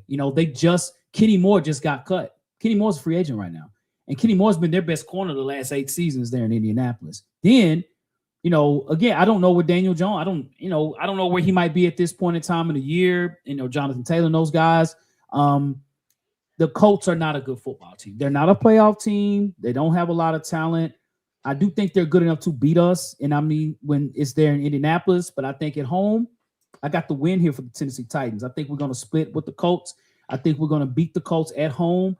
I think that, the Colts, they're going to try to run Jonathan Taylor. If we can just neutralize Jonathan Taylor, the defense that we have now, can we stop Jonathan Taylor? We stop them. We stop him, we win the football game, guaranteed. So I'm saying win here for the Tennessee Titans against the Indianapolis Colts. All right, so what does our weekly family have? Let's see. We got 2 wins versus the Colts. I think we sweep them. Playoff pitch to Titans in the hunt. Take an L. B. Grove said they taking an L. Okay. And win F the Colts. So I think the weekly family got us sweeping. They got us sweeping. All right, cool. Okay. All right. So we are at the last 3 games of the season. Okay, so out of 14 games, I'm going to tally this up. The weekly family is at 1, 2, 3, 4, 5, 6, 7, 8. 8 and 6 for the weekly family. Jacques, you're at 1, 2, 3, 4, 5, 6. You are 6 and 8. Mm-hmm. And then for me, 1, 2, 3, 4, 5. I'm at 5 and 9. All right. 8 and 6, 6 and 8, 5 and 9. All right. So the next game that we have here is the Las Vegas Raiders in Vegas. Okay, so the Raiders have a rookie quarterback. And at this time, he would have played 14 games. And, so he still will be a rookie, but he would have been on the field long enough for us to at least get some tape on him. And that is, for those that don't know, Fernando Mendoza, the number 1 pick from the University of Indiana. Now, they're going to probably start the season with Kirk Cousins at quarterback, but by the time we play them, Mendoza will be on the field. They still got Ashton Genty. They even drafted Mike Washington, the guy that you had wanted us to draft. They got him. The Raiders, I just don't think they have enough weapons. Their defense last year kind of shocked me a little bit when we played them. We scored no points against the Raiders. We got beat 20-0. Was it 20-0 or 2010? I think it was. I don't even want to. I don't think we scored. Y'all, if I might be wrong. I don't think we scored either. Yeah. So I got a super chat. Wow. Okay. Great Britain. Yes, sir. All right. What up, Great Britain? What's going on? What's happening, brother? What's happening? Great Britain. Do-do-do-do. Oh, Great Britain in the building. Early, heavy, often. Hey, we appreciate it, sir. Thank you. So, hey, we appreciate that, Great Britain. So the Raiders, they're not talented. They're still young. They're trying to figure out what they have. got a brand new coach, brand new system. We are playing in Vegas. I think we are more talented than the Raiders, just flat out. We did lose to them last year. I think I was the most upset when we lost to them versus any team that we played last year. I was visibly upset because we scored no points. And from that point, the Raiders talked a lot of trash. They was like we were the worst team that the coaches had ever seen and those things, right? And they ended up losing, and they ended up down the road. They won 3 games just like we did. You know what I mean? And so even though they beat us based upon strength of schedule and number of points, they finished worse than we did in the league last year. You know what I mean? But I got this as a win for the Tennessee Titans. I'm going to say it's a guaranteed win for the Titans for me. I think this is the most guaranteed victory I have for the Titans, in my opinion, this season. For me. What about you, Jacques? Now, I'm going to do something a little different real quick. I'm going to explain to you. I agree 100%. I don't feel like the Raiders did enough. I mean, they did what they needed to do, but I'm with you from a talent perspective. I'm going to bring in a special guest real quick. Okay. And I'm going to let him tell you if the Titans are going to beat the Raiders. Come here, guys. Okay. Young Junior.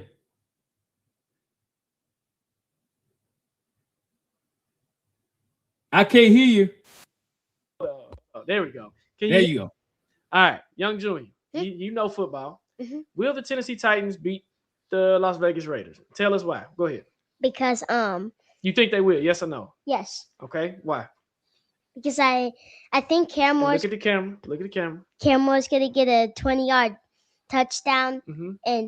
and the wide receiver is gonna catch the ball and get another touchdown. All right. Good job, man. So thank you. Awesome, sir.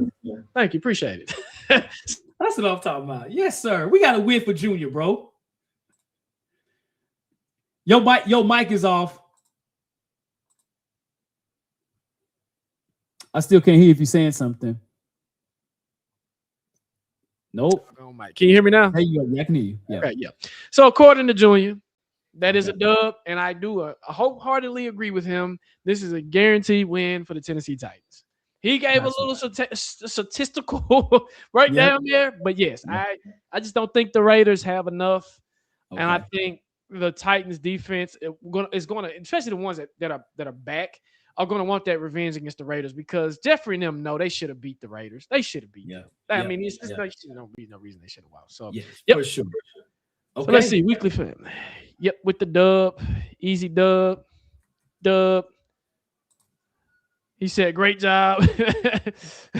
Win from Junior. We got it. I agree with Junior. So there you go. Dub. And ironically, Junior is not a Titans fan. He's becoming a Titans fan, but he's not a Titans fan. So, I got to beat him up every time I see him. Yeah. That's hilarious, dude. He gets a lot of beat downs in his house because he's not a Titans fan. So, it's a dub. That's hilarious. That's hilarious, bro. All right, good stuff. All right. So the Titans, so the weekly family has it down as a victory as well against the Raiders. Yeah, we sound very confident in this game with the Raiders. So I'm cool with that. Hopefully that's the case, man. Hopefully we got, hopefully that'll be the case. All right. So the next game, Jacques. Yes. It is. His first. Trying to find the picture.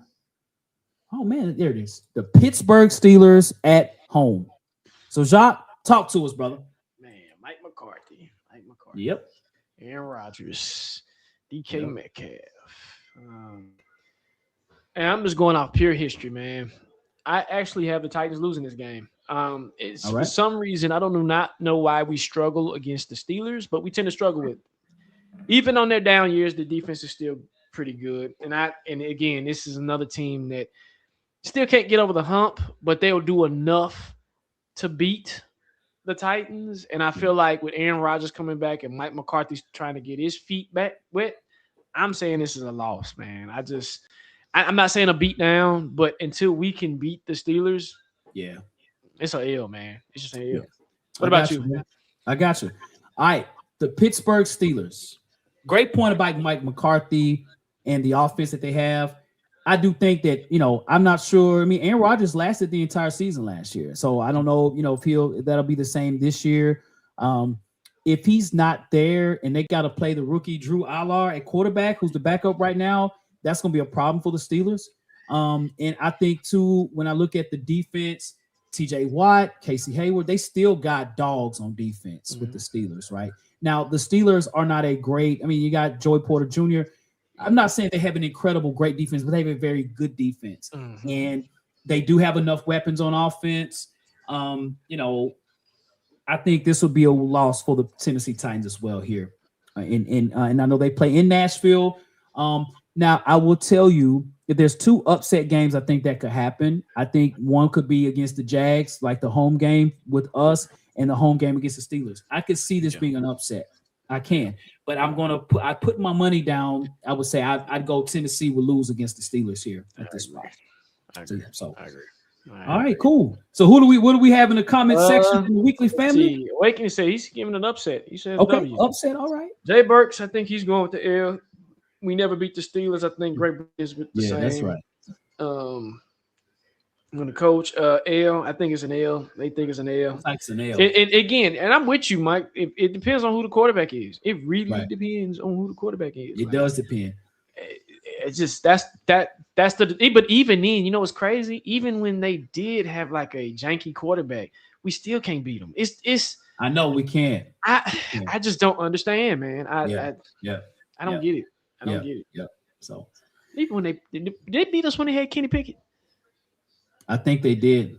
That's crazy. It's crazy. It's crazy. That's crazy. Kenny Pickett is one of the worst of the last several years, first round pick quarterbacks, and he was the first pick in the quarterback that was drafted that year. He was the first quarterback. He wasn't number one in the draft, but he was the first quarterback. That's just off the board. Yep. All right. So the final game of the season, the Houston Texans, and it's away. All right. So I think the Houston Texans will be the best team in this division. I think they'll be better than Jacksonville. I think Jacksonville will slide a bit. Jacksonville could be one of those verge teams. What I mean is they might not make the playoffs, but we'll see. I think Houston will continue to strive for where they are. I'm not saying they're going to make a Super Bowl because of C.J. Stroud, but their defense is good enough to win them at least 11 football games. But I'm saying that the Titans can win this game because I think the Houston Texans will probably won't even have their starters on the field. I think this will be a game they'll give them a break. But let's play devil's advocate. Let's say that they do. I still think the Tennessee Titans can pull an upset against Houston in Houston. I say this because it's the final game. Cam Ward's from Houston. They played absolutely terrible against Houston. I was at the game, completely embarrassed. And Houston probably won't have as much to fight for. We're going to try to fight for everything. I think it's one of them games like, hey, we wanted to have a better season, though we did better than last year. We're going to play our all. And to your point, Jacques, we played them the second game. We played our tails off against Houston. And we was the Seattle Seahawks and the Houston Texans, the second game, not the first game, the second game. The quarterback that played the best against those two teams was Cam Ward. And I could see that ascending a whole next full season going into next year.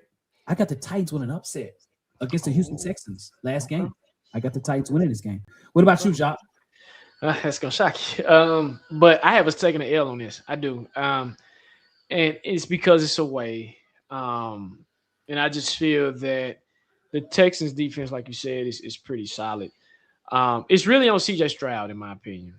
Yeah. This is somebody asked about an upset game. This could be my upset game. I have us taking an L now. I do, but not by a mile. It'll be like the second game that we played them last year. They beat us 14-13. It'll be something similar to that type of style game.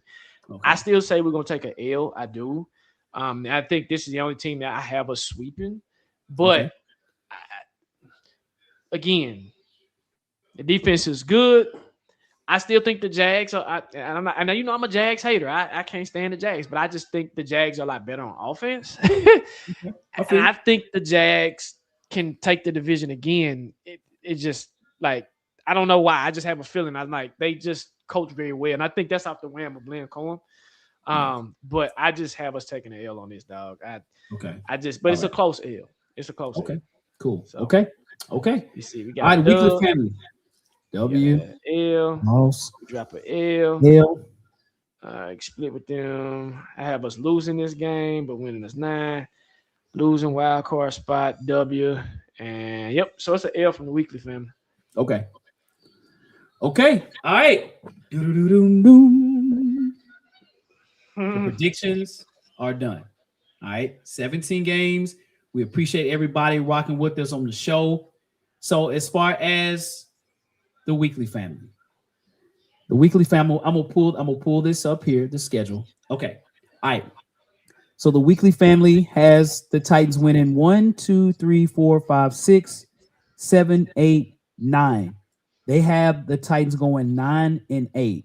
Oh, okay.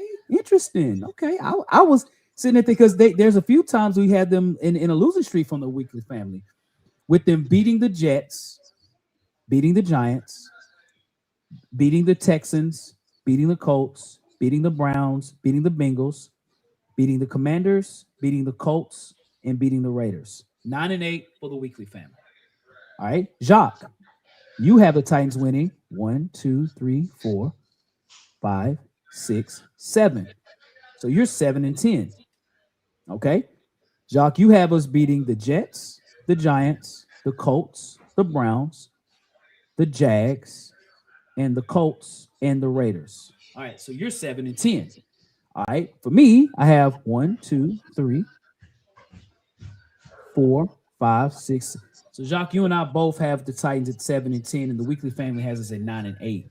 Wow. Okay. So I have the Jets, Giants, Browns, Commanders, Colts, Raiders, Texans.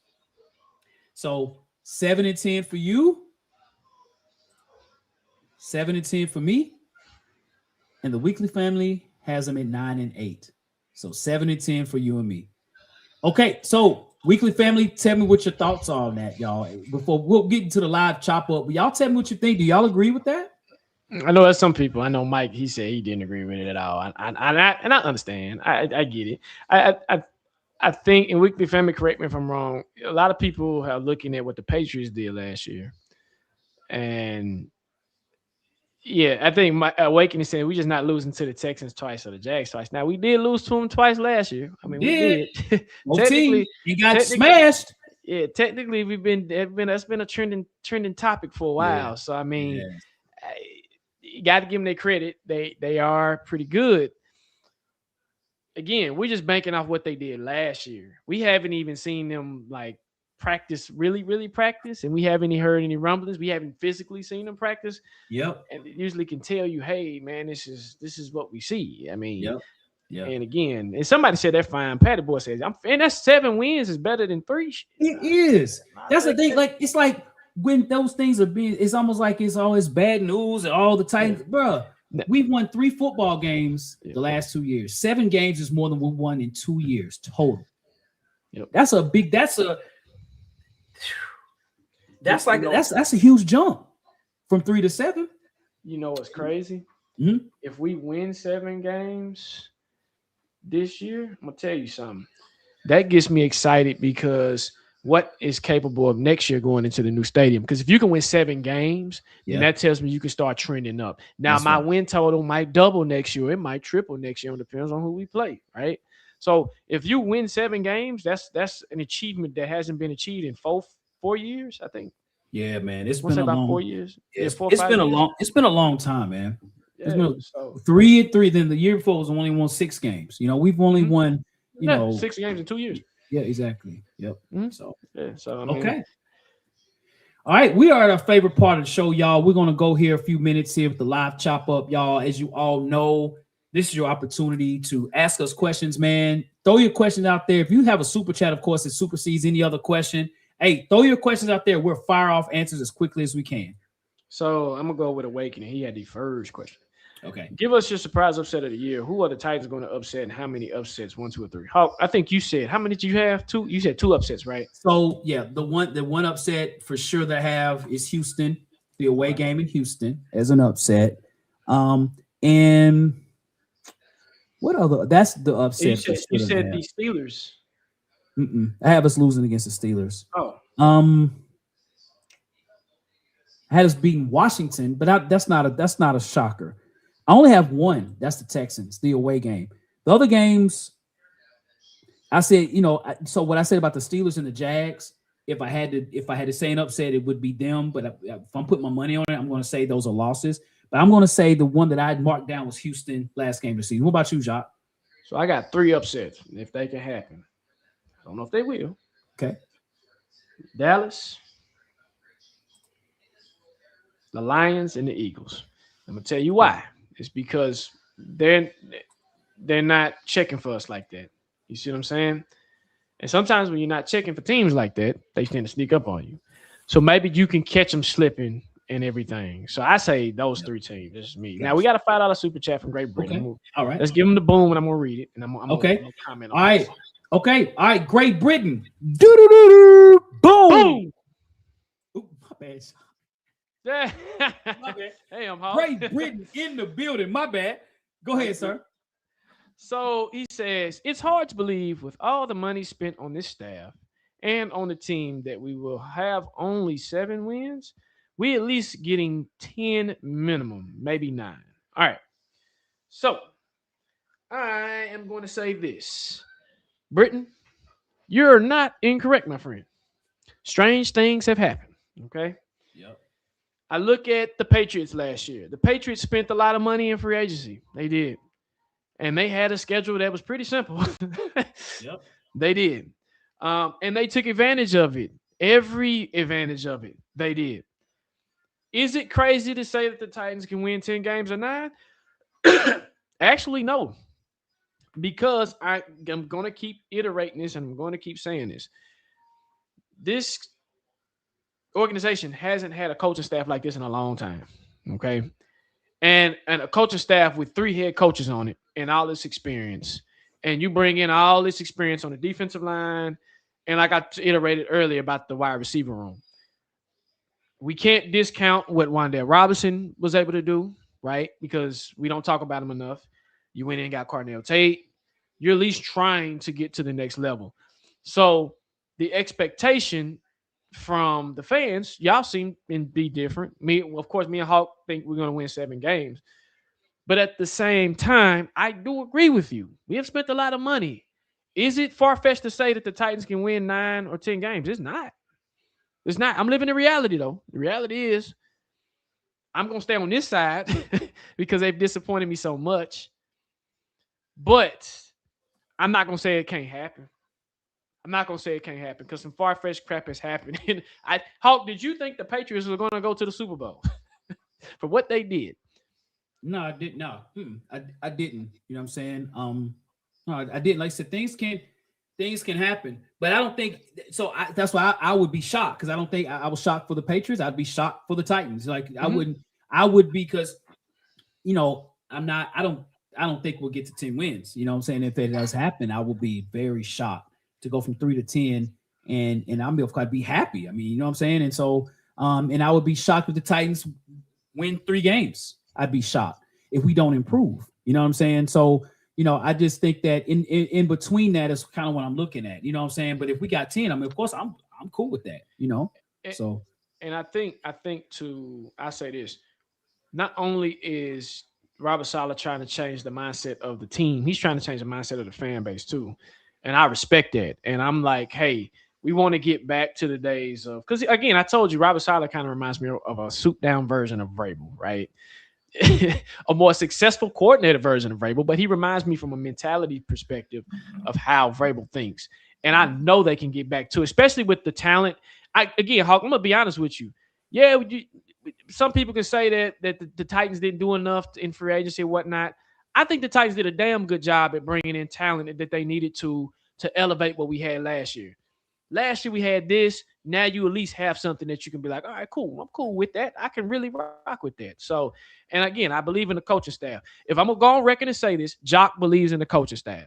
Put that on record and put that on paper. I believe in it. That's me. That's just me. All right. Like I says, how do y'all feel about the front office now compared to the beginning of the season last year? Hawk, do you know? Are you interpreting this correctly? Or Mike, could you interpret that Like, what do you mean? Front office? Are you talking about like Bonganzi and those guys or whatever versus last year? I mean, it's been a lot of changes going on. They've given pretty much the reins. They just lost a guy. They just lost somebody the other day. So they literally just allowing Barganzi to, and so it's on Barganzi right now. He's got a lot to prove. He's got to, has that opportunity now to, to get these players, the free agents and drafts. So he has done that, and it's on him to continue to that. You know what I mean? So I think I see what you're saying. How did we feel about the front office from the beginning of the season last year? Yeah. Okay. Front office this year versus last year. Off-season players coming in. Okay, I see what you. He's saying players. Okay. I actually think Borgonzi did a good job. I do. I think he needed to spend money where he needed to spend to. Now, I still think he should have drafted a corner, in my opinion. I still think you need to add to that. But I'm not going to discount what the hell he did on that defensive line. I'm not. And Hawk, you might disagree with me, but I feel like he did a damn good job on that defensive line, bringing in John Franklin. Was it John Franklin Myers? Yeah, I say he's the best. Yeah, best free agent we signed. Yeah. Hey, bro, when I say like what he did with that, because you got a two-headed monster, and him and Jeff kind of play alike. Yeah, people sleeping on that D line, bro, and I think that's probably why they didn't bring in a freaking DB. But I still would like them to bring in a DB because I feel like Alante and them still got a lot to prove, in my opinion. Yeah. That's just me. But I do think Mike Barganzi is just his second year, but Mike Barganzi has something to prove. This year is huge for Barganzi for some of these players, right? Because these players are his players he's brought in. So, I'd be interested to see, the free agents that we have signed, can any of them become Pro Bowlers or All Pro or, any of the rookies, will they stand out in those things or whatever like that? Yeah. So Barganzi's done an incredible job adding players. He's done an incredible job in spending money. He spends money, you know what I mean? And he spends money. He's not a break the bank type of guy. I think he does a pretty good job in getting people paid, but it's not just overly crazy. But we'll see. We'll see. Yeah, he had an All Pro last year when it come to the draft. So I think he did a damn good job even this year drafting. I give him credit. So I again, he has more to prove from the win column. I think to me, that's with me. It's like, hey, we got to get wins in the building. He comes from a winning organization and he has that winning mindset. He knows how to put something together. That's why I believe in Berganzi at. It's not like he came from trash Jacksonville. Let me not do Jacksonville like that. The Dolphins. You know the Dolphins set up with their front office. It's not like he has something like that, but he's come from a winning organization. And hopefully he can bring that winning mentality and whatnot. Jay Bryant says, I feel you. Like those wins comes from those players, you know what I'm saying? Right. And things like that. So yeah, he did draft a guy that was an All-Pro as far as DK. Yes. But because we signed so many players and we've drafted, he has 2 draft classes now. Like I said, he has added players. But I'm not sitting here saying he's a great GM yet. He's got something to prove because we gotta win some games, Yeah, that's what I'm saying. He's not great yet. He's trending. If he can get some W's, if he can get some dubs in the playoff, he's doing his thing. It ain't like John Robinson. John Robinson got lucky, and then John Robinson got stupid on the latter part of his tenure. So to me, John Robinson is a trash GM. But anyway, Jay Bryant is it more pressure on the offense or defense to step up this year? I think it's on both. What you think, Hawk?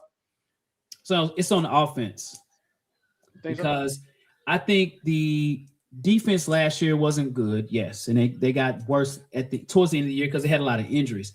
I think once we have all our defensive players on the field, I think they'll do a decent enough job. It's on the offense. 31 in the league in points scored last year, right? And we were 31 in the league in yards per game. So they have the biggest volume to step up. I mean, we over the first freaking 12 games of the league last year, we was averaging 13 points a game, 12 points in some games, 10 points in some games. It's on the offense to step up more than the defense, in my opinion. I think defense has to step up, yes, but the offense has to make the biggest jump for me, I think. What about you, John? The team now play. No, it's the offense. It's the offense. The offense has – because not only do they have to step up, it's how fast they can pick up Dayball's offense. Like, how fast can they learn it? Yeah, and I think that's the biggest thing. So I think that's the biggest learning curve as well. So I keep telling you, I expect the offense to struggle the first 6-7 games. I do. Until they kick it into gear. Then once they kick it into gear, then hopefully it'll make sense. But Right. that first 6 games, yeah, I expect some miscommunication, missed throws. I do. I got you. All right, Mike says, "What's up All with Keldrick Faulk? He ain't signed yet. Talk to me." I think it'll happen. I think Keldrick Faulk will get signed. I just think it's just a dynamic right now because we traded up to pick him. It's hard to find the right number at that draft spot. Plus, you've just invested in Calvin and Carnell Tate, a lot of money to Carnell Tate. Carnell Tate, $53 million guaranteed. So I think that's where it is. It's the guarantee number. So it's on Barganzi, and Amy Adams Strunk to figure that out. But I think it'll happen. Yeah, I mean, and it could be clauses that he's negotiating too. Certain clauses, language in his contract. It can be different things as that as well. So money, language. He might see something different. His agent might want something, incentives, all that crap. So he'll get, like you said, he'll get signed. It's just I'm not panicked. If it was Carnell Tate, then I'd be like, Carnell, you need to sign. Hurry up, bro. Kelvin Falk, I can kind of be like, all right, you'll get signed. You'll make an impact, but I want him to make. It's sad to say, right? It's messed up. I'm about to say this. I want him to make an impact earlier than him because I got people that already can make an impact. I need Carnell to get off. I do. Carnell has to get. Yeah, I need you to get off. I need you to get off early, bro. Like, and that's how I look at it. Get the contract stuff over with first. Go get with Cam, and I want you to just throw footballs and run routes all day. I don't care how many you do it. We need Carnell bad. Yeah, so that's how I look at it. The opportunity will be there for Carnell Tate. Right. It'll be there for him. And he's getting paid very well. We got another question. How did you become Titans fan? We started to get this a lot, bro. So, Patty, I don't know if you're new to the show. How did you become a Titans fan, bro? So, Patty Boy, I am from Nashville, born and raised. I still live here in the city as well. And when the Titans moved here to Tennessee, when they first went to Memphis, I became a fan immediately. But then when that transition went to Nashville, and then at that time, I was a young adult at the time. I was in college. I was already a football fan. I was a Bears fan at first, but I wasn't a diehard Chicago Bears fan. I was only that because I was a big fan of the 85 team. Richard Dent went to Tennessee State, so it was people I knew from Dent. So just a lot of people from Nashville followed either the Cowboys or the Bears at the time because they had connections to Tennessee State. But I would say that for me personally, when they moved to Nashville, it was automatic. They went to the Super Bowl that year. And then I was working at Kroger. The store I was at was the official Tennessee Titans store. And it was immediate. And I've been a fan ever since then. And back then too, man, I used to go to those games. Those games were amazing. I was old enough to be at places where Steve McNair was at, Samari Rowe, Javon Carr. I've met them in different places. You know what I'm saying? So when they were here at that time, the Titans were gods, man. I'm telling y'all. For those that were old enough to remember, it was amazing, man. So, hey, I've been a fan ever since. Me and Jacques, we're both from here. We bleed Nashville, man. We bleed the state of Tennessee. You know what I mean? So, Jacques, go ahead.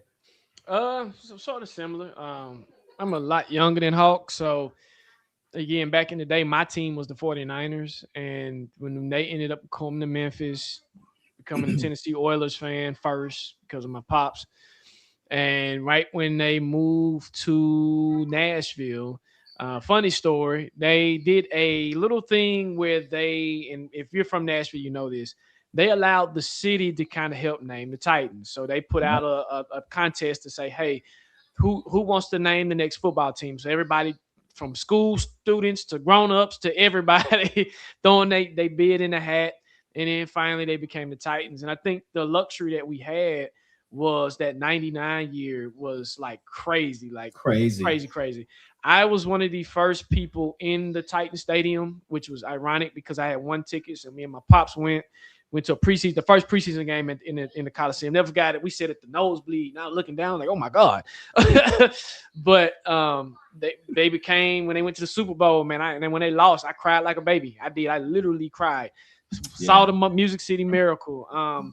Witnessed the Titans from just the entire timeline have been, like you said, and like the Hawk said, born and raised in Nashville, what we call out north. I'm from out north, Bardo to be exact.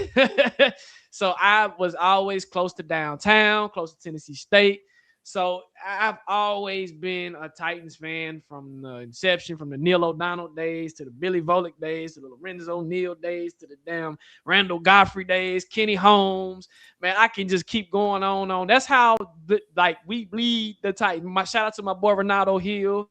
Like straight up, man. That's how much we bleed the Titans. And then funny, I was a football head when I was young. So, Hawk, you might remember this back on cable, man. Back in the day, they used to rerun old football games from like the 70s and 80s.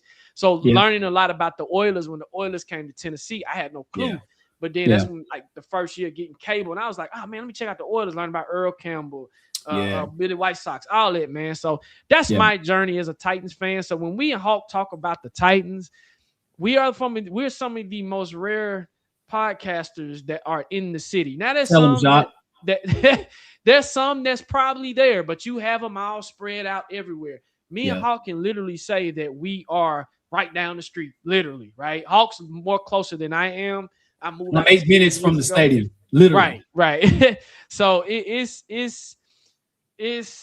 shout out to the Titans and shout out to Kenny, Great Britain with another super chat. He came through with his prediction, so we got the 50, bro. Appreciate you, bro. God, yes, right? yeah, okay, Great Britain. All right, Great Britain. Do. Boom.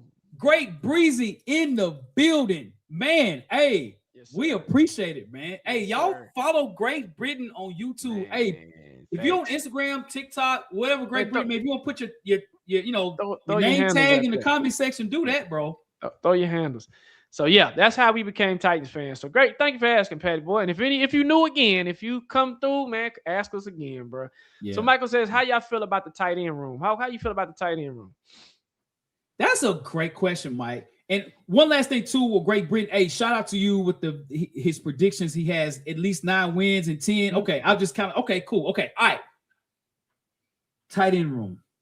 We have not talked about the tight ends, bro, like at all on this team, Halls, and like.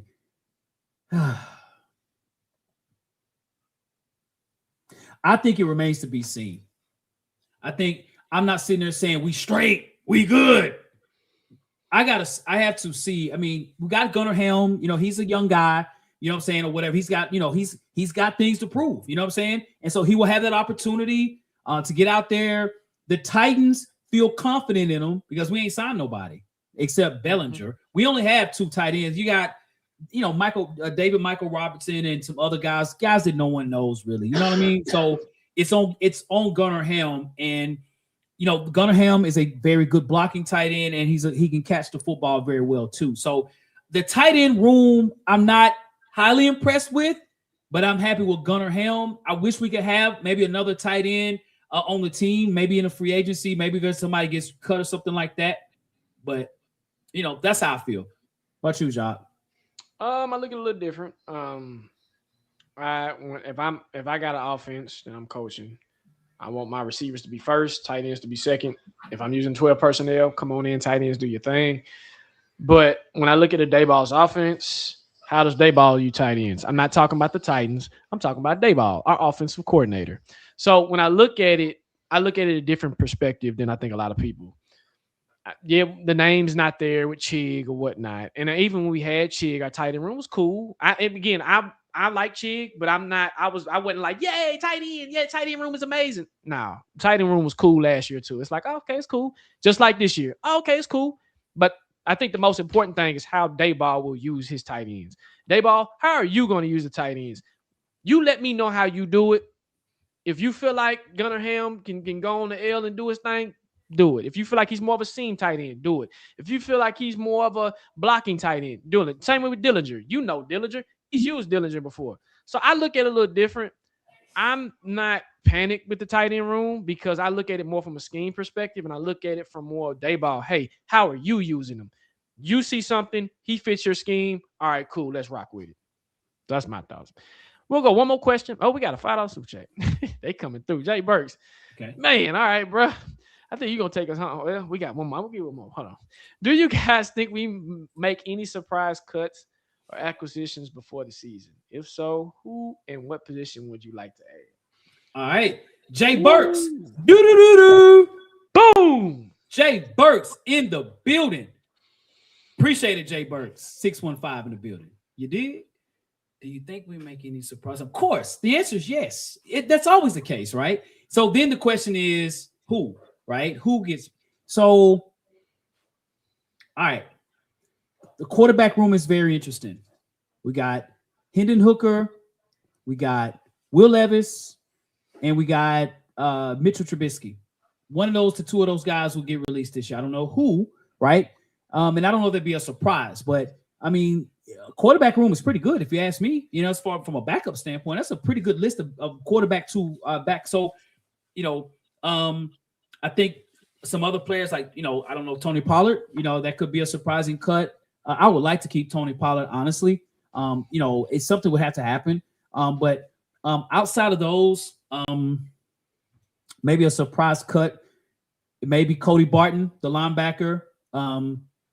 You know, I really think that's about it that I could think there would be a surprising cut. You know what I mean? Maybe this, I don't know. I'm trying to think of any of the offensive linemen, maybe the backup offensive lineman, maybe Kevin Zeitler, something like that. That could be a surprising cut.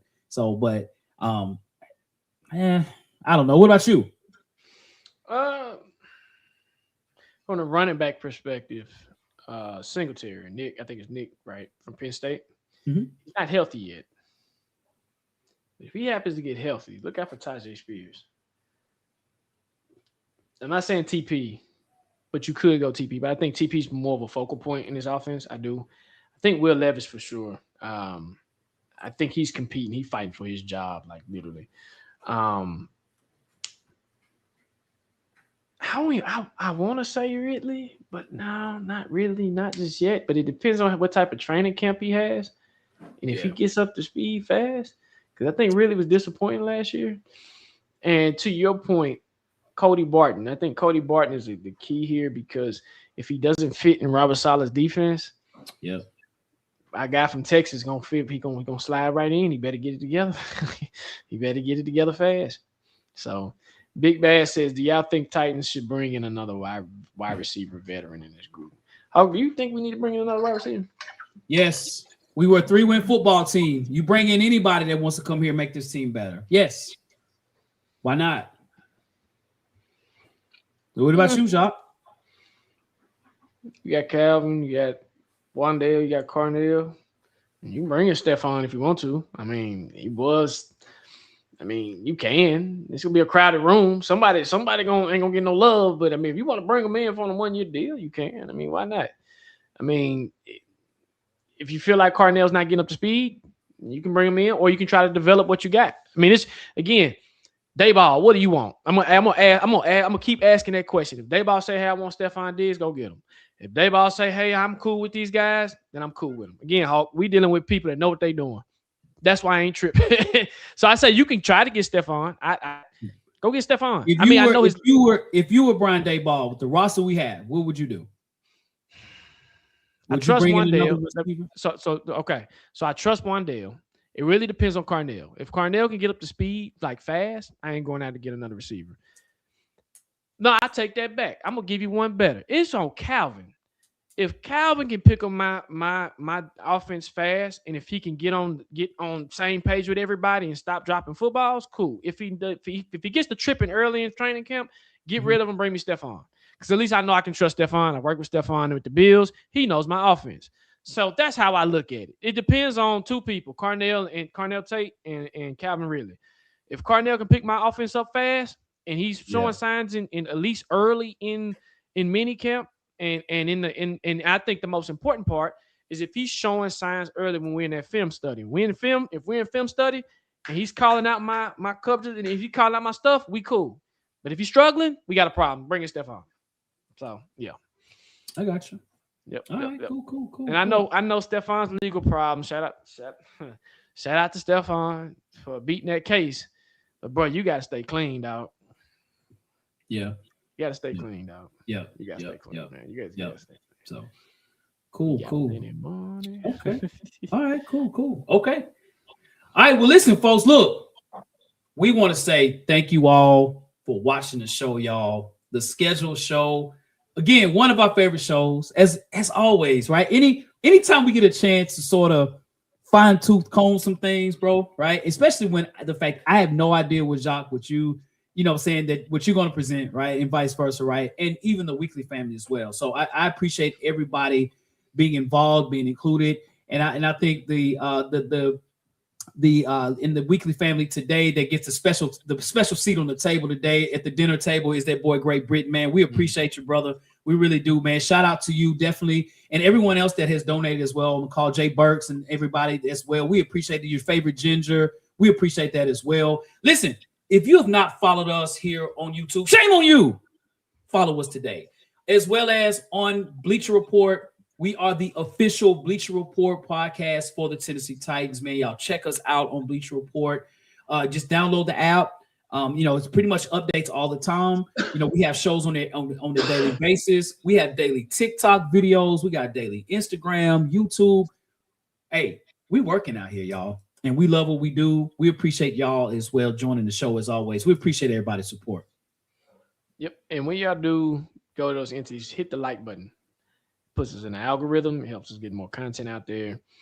And again, without y'all, man, we wouldn't be here. And shout out to y'all, man. We had 3,000 subs on YouTube. So we really appreciate y'all, man. So I didn't realize that until I looked at it the other day. I was like, hey, we had 3,000. So, hey, great engagement, great opinions. We appreciate y'all. Right, wrong, different, man. We always going to rock with y'all like y'all rock with us. So, yeah. Hope, as I say every show, man, take us home, bro. Okay. All right. Well, listen, we hope you all have a great rest of your day. I know May is a month of a lot of graduations, celebrations, things like that. So hopefully everybody is having a good festive time this month. And as we continue to wait for the season, man, man, doing the off season is tough, man. Can't wait till the season starts. But sure. We hope you have a great weekend, y'all. And like we always say around here, folks, facts, no paper. Tennessee Titans Weekly, we carry the rock, but being the best podcast with Huff and Jock. We cover the Titans early in the morning or later, with everything you need, spitting facts, no paper. From the Music City, born and raised, we reppin'. The city and the state of Tennessee, we steppin'. Our fans enjoy, they say they'll enlighten us. Let's go Titans fans and tighten up. Welcome to your favorite Tennessee Titans podcast. We're here to be the best and never last. Hawk and Jock, what's the plot? To make the Super Bowl, or can we win or not? Welcome to your favorite Tennessee Titans podcast. We give you news and perspectives and do it fast. When you see our shows, tell us what's up. Let's get this win and go home and tighten up.